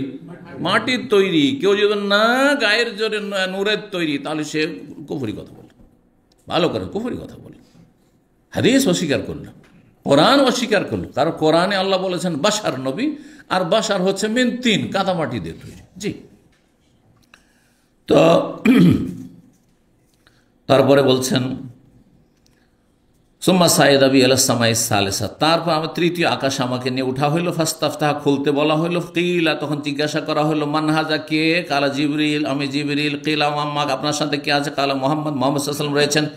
কিলা তখন জিজ্ঞাসা করা হইল রক্ষীর পক্ষ থেকে, ওয়াকাদুর সেরে তাকে ডেকে পাঠানো হয়েছে, কালার নাম, হ্যাঁ। কিলা তখন বল মারহাবান বিহি, তার প্রতি মারহাবা বলছি, ফানেমাল মাজিও যা, উত্তম আগমনকারীর আগমন ঘটেছে। ফাফতিহা তারপরে দরজা খুলে দেওয়া হলো, ফালাম্মা খালাস্তু যখন আমি পৌঁছিলাম তৃতীয় আকাশে, এদা ইউসুফ দেখলাম সেখানে ইউসুফ আলাইহিস সালাম রয়েছেন। কাল হাদা ইউসুফ, জিবরাইল আলাইহিস সালাম বলেন এ হচ্ছে ইউসুফ আলাইহিস সালাম, ফাসাল্লাম তাকে সালাম করুন, ফাসাল্লাম তাকে সালাম করলাম। ফারাদ্দা তিনি সালামের জবাব দিলেন। সুম্মা কাল তার মারহাবান বিল আখিস সালেহ ওয়ান নবী সালেহ, মারহাবা বলছি কাকে? পুণ্যবান ভাই এবং পুণ্যবান নবীকে। সুম্মা সাইদাবি তারপর আমাকে নিয়ে আবার উপরে উঠা হইল, হাত্তা আতাসাম আর চতুর্থ আকাশে গেলে ফাস্তাব তো খুলতে বললেন বা জিজ্ঞাসা করে কে? কালা জিবরিল। কিলা মাম্মা আপনার সাথে কে আছে? কালা মোহাম্মদ, মোহাম্মদ সাল্লাল্লাহু আলাইহি ওয়াসাল্লাম। কিলা ওয়াকাদ উরসিলা ইলাইহি, ওয়াকাদ উরসিলা ইলাইহি তাকে কি ডেকে পাঠানো হয়েছে বা রসুল বানানো হয়েছে? হ্যাঁ। কিলা মারহাবান বিহি তাকে স্বাগতম জানাচ্ছে, ফানেমাল মাজিও যা উত্তম আগমনকারীর আগমন ঘটেছে। ফাফতিহা তারপরে দরজা খুলে দেওয়া হলো আকাশ। ফালামা খালাস্তু যখন পৌঁছিলাম, ফাইজা ইদ্রিস, এখানে ইদ্রিস আলাইহিস সালাম হচ্ছে কোন আকাশে? চতুর্থ আকাশে। কাল হাদা ইদ্রিস, ইনি হচ্ছেন ইদ্রিস আলাইহিস ফাসাল্লাম আলাইহি সালাম করুন, ফাসাল্লাম তাহলে সালাম করলাম। ফারাদ্দা সালামের জবাব দিলেন। সুম্মা কাল মারহাবান বিল আখিস সালেহ নবী সালেহ, মারহাবা বলছি স্বাগতম জানাচ্ছি পুণ্যবান ভাই এবং পুণ্যবান নবীকে। সুম্মা সাইদাবি আমাকে নিয়ে উঠা হলো, হাত্তা আতাসামাল খামেসা পঞ্চম আকাশে নিয়ে আসলেন। ফাস্তাব বা পঞ্চম আকাশে আসলেন, ফাস্তাব তা খুলতে বললেন। কিলা মানহাজা কি আছেন? কালা জিবরিল, আমি জিবরিল। কিলা মাম্মা আপনার সাথে কি আছে? কালা মোহাম্মদ সাল্লাল্লাহু আলাইহি ওয়াসাল্লাম, মোহাম্মদ সাল্লাল্লাহু আলাইহি ওয়াসাল্লাম রয়েছেন। কিলা ওয়াকাদ উরসিলা ইলাইহি তাকে ডেকে পাঠানো হয়েছে, বলছে হ্যাঁ ডেকে পাঠানো হয়েছে। কিলা মারহাবান বিহি তাকে স্বাগতম জানাচ্ছি। ফানেমাল মাজিও যা উত্তম আগমনকারীর আগমন ঘটেছে। ফালাম্মা খালাস্তু যখন পৌঁছিলাম সেখানে, ফাইদা হারুন সেখানে রয়েছেন হারুন আলাইহিস সালাম। কোন আকাশে? পঞ্চম আকাশে। কাল হাজা হারুন, জিবরাইল বলেন ইনি হচ্ছেন হারুন আলাইহিস সালাম। ফাসাল্লাম তাকে সালাম করুন, ফাসাল্লাম তাকে সালাম বলা। ফারাদ্দা সালামের জবাব দিলেন। সুম্মা কাল তারপর মারহাবান বিল আখিস সালেহ নবী সালেহ, মারহাবা বললেন সম্বোধন করে। সুম্মা সাইদাবি আমাকে নিয়ে আবার উঠলেন, হাত্তা আতাসামা সাদেসা ষষ্ঠ আকাশে। ফাস্তাফতা খুলতে বললেন। কিলা মান হাজা বলছেন কে? কালা জিবরিল, জিবরাইল। কিলা মাম্মা আপনার সাথে কে আছে? কালা মোহাম্মদ, মোহাম্মদ সাল্লাল্লাহু আলাইহি ওয়াসাল্লাম রয়েছেন। কিলা ওয়াকাদ উরসিলা ইলাইহি তাকে ডেকে পাঠানো হয়েছে, বললেন যে হ্যাঁ ডেকে পাঠানো হয়েছে। কালা মারহাবান বিহি তাকে স্বাগতম জানাচ্ছি। ফানেমাল মাজিও যা উত্তম আগমনকারী আগমন ঘটে। ফালামা খালাস্তু আবার যখন সেখানে পৌঁছিলাম আকাশের ওপরে, ফাইদা মূসা সেখানে গিয়ে দেখি মূসা আলাইহিস সালাম আছেন। কোন আকাশে? ষষ্ঠ আকাশে, তাই না? জি। কালা হাদা মূসা, ইনি হচ্ছেন মূসা আলাইহিস সালাম। ফাসাল্লাম তাকে সালাম, ফাসাল্লাম তো আলাইহি সালাম করলাম। ফারাদ্দা তিনি সালামের জবাব দেন। সুম্মা কাতার বল মারহাবান বিল আখিস ওয়ান নবী সালেহ, পুণ্যবান ভাই এবং পুণ্যবান নবীকে মারহাবা বলছে স্বাগতম জানা। ফালাম্মা তাজাওয়াজ তো সেখান থেকে ওপরে যখন যেতে লাগলাম, বাকা তখন মূসা আলাইহিস সালাম কেঁদে ফেললেন। কিল আল্লাহ তখন তাকে জিজ্ঞাসা করা হইল, মানে জিবরাইল জিজ্ঞাসা করলেন যে আশেপাশে যারা আছে আরও আছে কারণ মুখ্য ব্যক্তির কথা উল্লেখ, এই তো নয় যে সবার নাম উল্লেখ করা হবে সেখানে কে আছে, যে কোনো জায়গায় কার কথা উল্লেখ করা সংক্ষেপে, যিনি প্রধান ব্যক্তি। তো প্রধান ব্যক্তি সেখানে মুসা আলাইহিস সালাম ছিলেন। তো বা অন্য ফেরেশতা রয়েছেন, জিজ্ঞাসা করলেন কাঁদছেন কেন, মায়ুব কি কারণে কান্না করছেন? কাল আব কি, আমি এই জন্য কেঁদে ফেললাম, লেআন্না গোলামান বয়সা বাদি, কারণ একজন যুবককে আমার পরে নবী করে পাঠানো হয়েছে, ইয়াদখুলুল জান্নাত মিন উম্মতি, তার উম্মতের লোকেরা এত ভাগ্যবান যে তার উম্মত থেকে জান্নাতে প্রবেশ করবে আকসার মিম্মা ইয়াদখুলুহা মিন, আমার উম্মতে যেই সংখ্যা পরিমাণ জান্নাতি হবে তার চাইতে অনেক বেশি। তখন আক্ষেপ, এই নয় যে হিংসা করে ঈর্ষা করে হিংসা করে, না, কিসের জন্য? আক্ষেপ করে যে হাই রে হতভাগা আমার উম্মত রে, যে তোরা পাপিষ্ট বনি ইসরাইল, যার ফলে তোদের জাহান্নামের সংখ্যা অনেক বেশি, আর শেষ নবী মুহাম্মদ আমার পরে আসলো, তারপরেও তার উম্মতে জান্নাতির সংখ্যা বেশি। হ্যাঁ, আমাদের তুলনা মানে তার উম্মতের তুলনায় এই নয় যে জান্নাতির সংখ্যা এই উম্মতের বেশি, কারণ প্রথমখানে জান্নাতে যারা যাবে তাদের সংখ্যা অনেক কম, তারপরে নবী সাহেবের সুপারিশে জাহান্নামে জ্বলে শাস্তি পেয়ে পেয়ে উঠতে উঠতে তখন সংখ্যা বেশি হবে। একমাত্র কারা যেতে পারবে না কোনোদিন জান্নাতে? এই উম্মতের যারা ঈমান ভঙ্গ করেছে, শিরিক করে মারা গেছে, বড় শিরিক করে, অথবা নাস্তিক হয়ে মারা গেছে, জাদুটোনায় মারা গেছে, গণজ্যোতিষীর পেশা নিয়ে মারা গেছে, ঈমান ভঙ্গের যে 10টি কারণ সেগুলির কোনো একটি নিয়ে মারা গেছে বা একাধিক তার মধ্যে ছিল, তারা কোনোদিন জান্নাতে যাবে না, কারণ তারা কুফর কাফেরদের সারিতে গিয়ে দাঁড়িয়ে গেছে, ইসলামের বা মুসলিমদের সারিতে নেই তারা। তো এখানে কেউ যেন না ভাবে যে হিংসা ছিল বা কিছু। সুম্মা সাইদাবি, তারপর আমাকে নিয়ে আবার উপরে ওঠা হলো, এলা সামাই সাবে, সপ্তম আকাশের দিকে, ফাস্তাফতাহ, জিবরাইল আলাইহিস সালাম খুলতে বললেন, কিলা মান হাজা, তখন জিজ্ঞাসা করো রক্ষীর পক্ষ থেকে কে? কালা জিবরিল, আমি জিবরিল। কিলা ওমাম্মাক, আপনার সাথে কে আছে? কালা মোহাম্মদ, আমার সাথে মোহাম্মদ সাল্লাল্লাহু আলাইহি ওয়াসাল্লাম রয়েছেন। কিলা ওয়াকাদ বুইসা ইলাইহি, তাকে ডেকে পাঠানো হয়েছে। কালার নাম, হ্যাঁ। কাল মারহাবান বেহি, তাকে আহলান ও সাহলান বলছি বা স্বাগতম জানাচ্ছি। ফানেমাল মাজিদ, উত্তম আগমনকারীর আগমন ঘটেছে। ফালাম্মা খালাস, তো যখন আমি সেখানে গিয়ে সপ্তম আকাশের ওপরে পৌঁছিলাম, ফাইজা ইব্রাহিম, সেখানে দেখলাম ইব্রাহিম আলাইহিস সালাম রয়েছেন। কালা হাজা আবুক, তখন জিবরাইল বলেন ইনি হচ্ছেন আপনার পিতা। তাহলে ইব্রাহিমও পিতা, নবী সাল্লাল্লাহু পিতা, এই জন্যই যে নবী সাল্লাল্লাহু ইব্রাহিম বংশের, কারণ ইব্রাহিমের ছেলে ইসমাইলকে রেখে গিয়েছিলেন মক্কার, ইসমাইল আলাইহিস সালামের বংশেরই হচ্ছেন এই কুরাইশ লোকেরা, আর নবী সাল্লাল্লাহু আলাইহি ওয়াসাল্লাম বনু হাশিম, সেই জন্য। আর আদম আলাইহিস সালাম প্রথম মানুষ হিসেবে আমাদের সকলের পিতা। কিন্তু আমাদের দেশে একটি কথা রয়েছে, তাতে কিছু সহিহ আকীদার আলেমরাও প্রভাবিত, এই কথার কোনো দলিল নেই, জাতির পিতা। আসলে জাতির পিতার জন্মটাই হয়েছে 1947, ভালো করে শুনে, 1947-এর আগে দেখান ভারতের ইতিহাসে যে ইংরেজ আমলে জাতির পিতা কে ছিল, বোঝা গেছে? বা এই ভাষাটি ছিল সেই যুগে যেসব বই পুস্তক লেখা আছে ছিল। আচ্ছা, মোগল আমলে দেখান কোনো কিতাবে যে জাতির পিতা বলে এই টার্ম ছিল। তাহলে কোত্থেকে আসলো? ভারত যখন স্বাধীন হইল আর দুটো দেশে পরিণত হলো, ভারত আর পাকিস্তান, তখন ভারতীয়রা জাতির পিতা বানাইলো কাকে? গান্ধীজিকে। আর পাকিস্তানের জাতির পিতা বানাইলো কাকে? মোহাম্মদ আলী জিন্নাহকে, কায়েদে আজম যাকে বলা হয়ে থাকে, বুঝছেন না? তারপরে যখন 71-এ বাংলাদেশ স্বাধীন হয়ে গেল, তো জিন্নাহকে তো আর মেনে নিতে পারছি না, কারণ আমরা তো আলাদা হয়ে গেছি, আর তো পাকিস্তান নাই, তো আর তো সে পিতা থাকলো না, ক্যান্সেল। এতদিন পিতা থাকলো 47 থেকে 71 পর্যন্ত, তারপরে আর ওকে আর বাবা রাখা যাবে না, তখন নতুন বাবা খুঁজতে হইল, তখন শেখ মুজিবকে পেয়ে গেল। কথা বুঝতে পেরেছেন? জামাত ইসলামের দেখলো যে না, আওয়ামী লীগদের বাবা নেব না আমরা, কথা বুঝতে পারেন? তখন তাদের আবিষ্কার যে জাতির পিতা আমাদের ইব্রাহিম, এ হচ্ছে আমাদের আন্তর্জাতিক ক্ষতিসম্পন্ন বক্তাদের কথা, বুঝতে পারছেন? আসলে এর কোনো দলিল নেই। আমি যেন আলোচনা করেছি, অনেকে আবেগী আমার বক্তব্যের আপত্তি তুলেছে, কিন্তু আমি যেটি বলছি দলিলের কথা বলছি। ওয়াল্লাহ, আমি এই বিষয়ে অনেক পড়াশোনা করেছি। ইবনে তাইমিয়া রাহিমাহুল্লাহর 37 খণ্ডের ফতোয়া আছে, তাতেও খুঁজলাম কোথাও জাতির পিতা শব্দটি কেউ ব্যবহার করেন না, কোনো সাহাবী ব্যবহার করেছেন না, কোনো তাবি ব্যবহার করেছেন না, কোনো তাওয়াতাবি ব্যবহার করেছেন। আবু হানিফা, শাফি, মালিক, আমার 4 ইমাম, হানাফি, শাফি, মালিক, হাম্বলির না মযহাবের কিতাবে আছে, কোনো কিতাবে নেই। তাহলে কোত্থেকে জাতির পিতা নিয়ে আসলেন? আর কিছু আহলে হাদিস আমাদের দেশের মৌলভী সাহেব আছে, না না না, আমাদের জাতির পিতা আছে ইব্রাহিম আলাইহিস সালাম, জাতির পিতা। ইব্রাহিম আলাইহিস সালাম আরবদের পিতা, ভালো করে শুনে, ইব্রাহিম আলাইহিস সালাম আরবদের পিতা। মিল্লা তাবিকুম মানে সারা বিশ্বের মানুষকে বলা হয়নি। প্রথম যাদের জন্য কোরআন নাযিল, প্রথম কার জন্য নাযিল হয়েছে? আরবদের জন্য কোরআন নাযিল হয়েছে প্রথম, কারণ প্রথম সম্বোধন তাদেরকে করা হয়েছে। আর তাদেরকে বলা হয়েছে তোমরা ইব্রাহিমের দোহাই দিচ্ছ, তো ইব্রাহিমের ধর্মে আসো, তোমার মূর্তি পূজা কেন করছে? ইব্রাহিম তো মুশরিক ছিলেন না। এবার বুঝতে পারছেন? জি। তো যাই হোক, কথা আর না বাড়িয়ে, কারণ এইটুকু বলার প্রয়োজন ছিল, কারণ অনেকের কাছে এই সংশয়গুলি থেকে গেছে। তো রহস্যটা হচ্ছে, জাতির পিতার রহস্য হচ্ছে এই রহস্য। জি। এখন আবার পরিবর্তন, নতুন জাতির পিতা আসবে, কারণ অবস্থার পরিবর্তন ঘটেছে। এখন তল্লাশি চলছে, পিতাকে খুঁজছে যে কোথায় পাওয়া যায়। শিয়াদের 11টা ইমাম তো জানে, কিন্তু 12 ইমাম কোথাও সুরঙ্গে লুকিয়ে আছে। বুঝতে পারছেন না? 12-দ্বাদশ ইমাম শিয়াদের লুকিয়ে আছে। ওই রকমই এখন তল্লাশি চলছে বাংলাদেশে, নতুন জাতির পিতা কাকে পাওয়া যায়।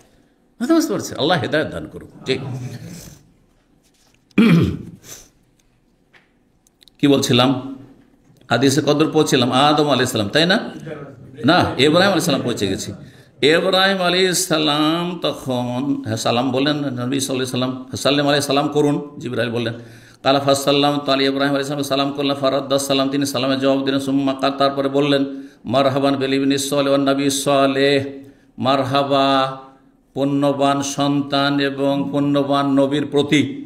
সুম্মা রফিয়াতু ইলা সিদরাতুল মুনতাহা, তারপরে সপ্তম আকাশ থেকে নিয়ে সিদরাতুল মুনতাহায় নিয়ে যাওয়া হইল। জি। ফাইজা নাবিকুহা, দেখলাম যে তার ফলগুলি হচ্ছে এত বড় বড়, সে বড়ই গাছ, কিন্তু কেমন বড়ই? দুনিয়ার, দুনিয়ার বড়ই, দুনিয়ার কোল।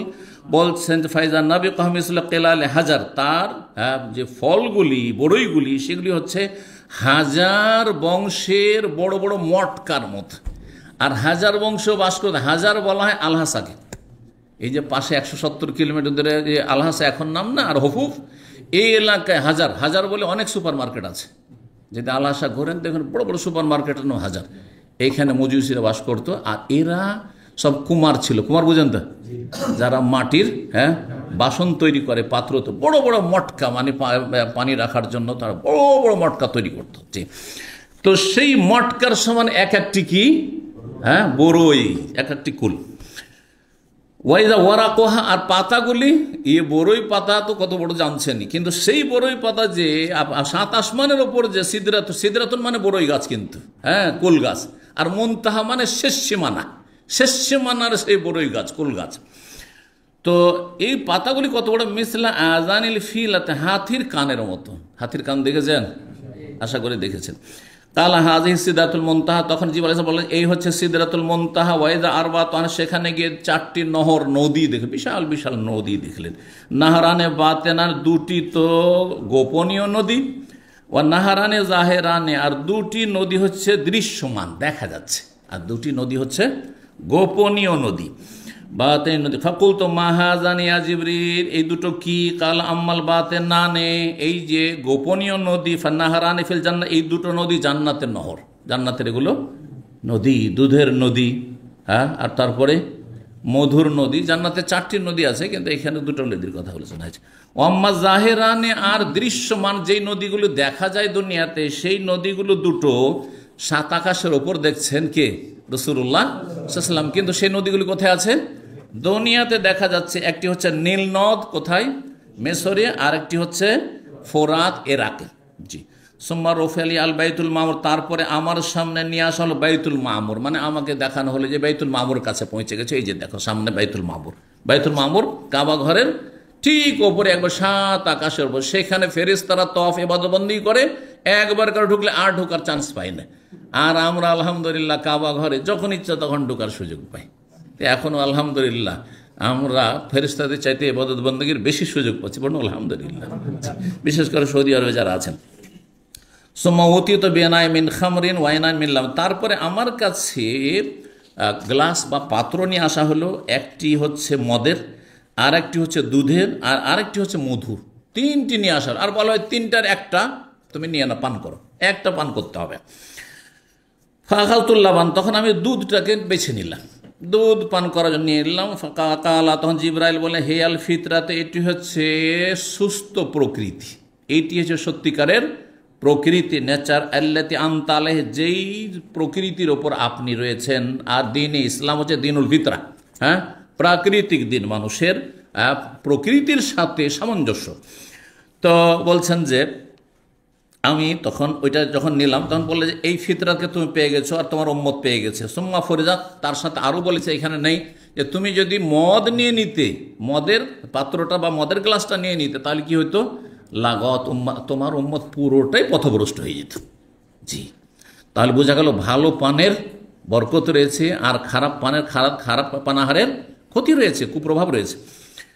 বলছেন সুম্মা ফরজ আলাইয়া সালাত খামসিনা সালাত, তারপরে 50 ওয়াক্ত সালাত ফরজ করা হলো প্রতিদিনে। ফারাজাত, ফিরে আসলাম। ফামারার তালা মুসা, মৌসা আলাইহিস কাছ দিয়ে অতিক্রম করলাম। ফাকালা বিমা উমিরতা, তোমাকে কি আদেশ করা হলো? কাল উমিরতু বিখামসিনা সালাত, 50 ওয়াক্ত সালাতের আদেশ করা হয়েছে, কুল্লা মানে প্রতিদিন। কালা, তখন মুসা আলাইহিস সালাম বলতে লাগলেন, হিতাকাঙ্ক্ষী আমাদের কত যে দরদি ছিলেন মুসা আলাইহিস সালাম, জি সাল্লাল্লাহু আলাইহি ওয়াসাল্লাম, তাকেও বলতে পারেন যে আলাইহিস সালাতু ওয়াসসালাম, ইন্না উম্মাতাকা লা তাস্তাতি খামসিন, আপনার উম্মত হে মুহাম্মদ 50 ওয়াক্ত আদায় করতে কখনো পারবে না।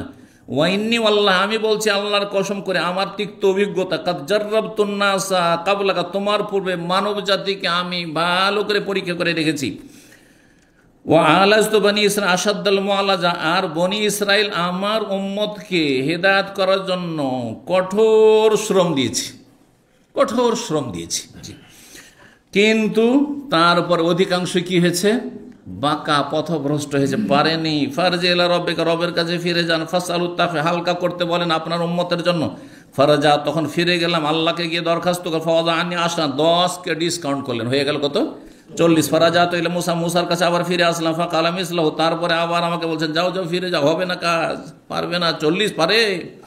ফারাজা তো ফিরে গেলাম। ফাওয়াদা আনি আসান, তারপরে আবার 10কে কমিয়ে দেওয়া হইলো, তো থাকলো 30। ফারাজাত এলা মুসা, মুসার কাছে ফিরে। ফাকাল মিসল, ওই রকম আবার ফিরিয়ে দিলেন, তোমার উম্মত পারবে না। ফারাজাত ফিরে গেলাম। ফাওয়াদা আনি আসা, আবার 10 কমিয়ে দেওয়া হলো, 20 আসলো। ফারাজাত এলা মুসা, আবার মুসার কাছে ফিরে আসলাম। ফাকাল মিসল, ওই রকমই আবার না, পারবে না, কত আছে 20 না, 20 বলছে পারবে না, যাও ফিরে যাও। ফারাজাত ফিরে গেলাম। ফাওমর তো বে আশরে সালাওয়াতিন কুল্লাইন, প্রতিদিনে যাও 10 ওয়াক্ত, তোমার উম্মতের জন্য 10 ওয়াক্ত থাকলো। ফারাজাত ফিরে আসলাম, সেখান থেকে 10 ওয়াক্ত নিয়ে। ফাকাল মিসলাহু, মুসা আলাইহিস সালাম আবার বললেন যে না না না না, আমার তিক্ত অভিজ্ঞতা আছে, খুব দেখেছি আমার উম্মত তোমার উম্মতের চাইতে বেশি শক্তিশালী ছিল, কিন্তু তারাও পারেনি, সুতরাং তুমি এই 10 ওয়াক্ত নয়, যাও আরো হালকা করে নিয়ে আসো। ফারাজাত ফিরে গেলাম। ফাওমের তবে খামসে সালাওয়াতিন কুল্লা ইয়ামিন, প্রতিদিনে 5 ওয়াক্ত সালাতের আদেশ করো, ঠিক আছে 5 ওয়াক্ত যাও। ফারাজাত ইলা মুসা, মুসা আলাইহিস সালামের কাছে ফিরে আসলাম 5 ওয়াক্ত নিয়ে। ফাকালা বিমা উমিরতা, কি আদেশ করা হলো? কুল, তো বলো উমিরতু খামসে সালাওয়াতিন কুল্লা, প্রতিদিনে 5 ওয়াক্ত নামাজ পড়তে হবে। কালা ইন্না উম্মাতাকা লা তাস্তাতি খামসা সালাওয়াতিন কুল্লা, প্রতিদিনে তোমার উম্মত 5 ওয়াক্ত নামাজ পড়তে পারবে না। সত্যি বলেছেন মুসা আলাইহিস সালাম। আজকে শতকরা 95 জন বেনামাজি। আপনি যদি এই পরিসংখ্যান, বাংলাদেশের পরিসংখ্যানে 98 জন আছে, তারিখ পত্রিকা আবার এসছে, আরব দেশগুলির পরিসংখ্যানে বলা হয়েছে 95 জন। এই 95 জন বেনামাজি, ওর মধ্যে কিছু ফুল বেনামাজি জুমা পড়া, আর কিছু হচ্ছে আধা বেনামাজি, 2 ওয়াক্ত 3 ওয়াক্ত পড়ে, মাঝে মধ্যে পড়ে ছাড়ে, রমজানে মুসল্লি হয়ে যায়, এই হচ্ছে অবস্থা। কিন্তু কায়েমি নামাজি শতকরা 5 জনের বেশি আপনি পাবেন না। জি, আল্লাহ রাব্বুল আলামিন আমাদেরকে মাফ করুন এবং পথভ্রষ্টদেরকে আল্লাহ হিদায়াত দান করুন। ওয়াইন্নি কাদ জাররাবতুন নাসা কাবলাকা, আমি তোমার পূর্বে মানুষকে খুব পরীক্ষা করে দেখেছি। ওয়ালাজতু বনি আশাদ্দাল মুআলাজ, বনি ইসরাঈলদের হেদায়েতের জন্য কঠোর শ্রম দিয়েছি, কিন্তু তাদেরকে পারিনি সামলাতে। ফারজি ইলা রব্বিকা, রবের কাছে ফিরে যাও।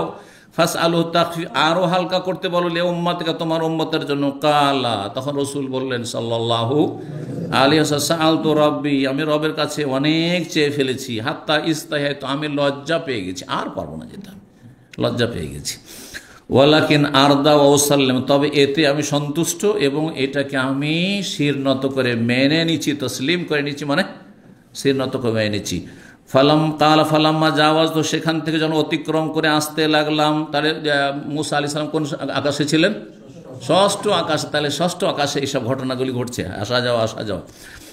বলে সেখান থেকে যখন পার করে চলে আসলাম, না দানি মোনাদিন, একজন ঘোষক আহ্বায়ক আমাকে ডাক দিল আল্লাহর পক্ষ থেকে।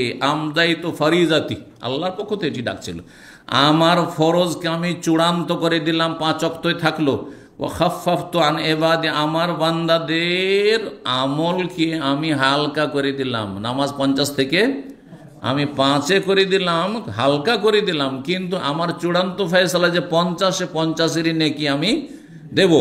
এর বিস্তারিত আর এক হাদিসে রয়েছে, যেটা এর আগে আমরা পড়েছি, তাতে রয়েছে ওয়াহিয়া খামসুন, মানে আদায় করতে হয় 5 ওয়াক্ত, কিন্তু ওয়াহিয়া খামসুনা, তাতে নেকি পাবে 50-এর নেকি পাবে, 5-10-এ 50। কারণ শরীয়তের নীতিমালা হচ্ছে যে 5-10-এ 10 গুণ, যে কোনো আমল করেন 10 গুণ। জি, একটি হাদিস এ অধ্যায় থেকে গেছে, 2 লাইনের শেষ করেনি। ইবনে আব্বাস রাদিয়াল্লাহু তাআলা বলছেন 3888 নম্বর হাদিস, মহান আল্লাহর এই বাণী তফসির সম্পর্কে সূরা বনী ইসরাইল ইসরার আয়াত নম্বর 60, ওমা জাআলনা রুয়াল্লাতি আরাইনাকা ইল্লা ফিতরাতাল লিন্নাস, আমি তোমাকে যে দৃশ্য দেখিয়েছিলাম সেটি মানব জাতির জন্য একটি পরীক্ষা ছিল। পরীক্ষা, এই দৃশ্য কি ছিল? বলছে হে আর রুয়া আইন, এটি কোনো স্বপ্ন যোগে নয়, বরং সচক্ষে রাসূলুল্লাহ সাল্লাল্লাহু আলাইহি ওয়াসাল্লাম কে দেখানো হয়েছে লাইলাতা উসরিয়া বিহি, নৈশ ভ্রমণের রাতে, মানে মেরাজের রাতে, এলা বাইতুল মাকদেস, যখন বাইতুল মুকাদ্দাসে নিয়ে যাওয়া নবী করিম সাল্লাল্লাহু আলাইহি ওয়াসাল্লাম, বিভিন্ন দৃশ্যগুলি আল্লাহ দেখিয়েছেন, পথে জমিন পথেও দেখিয়েছেন, আকাশ পথেও দেখিয়েছেন, আকাশের ওপরে দেখিয়েছেন, সেগুলিকে বোঝানো হয়েছে।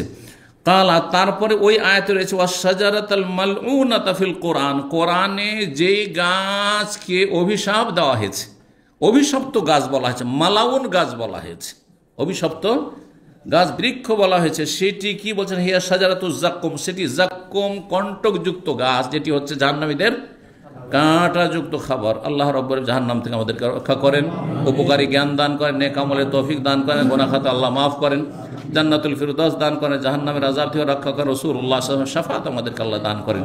ওয়া সাল্লাল্লাহু আলা নবিয়িনা মুহাম্মদ ওয়া আলা আলিহি ওয়া সাহবিহি আজমাইন।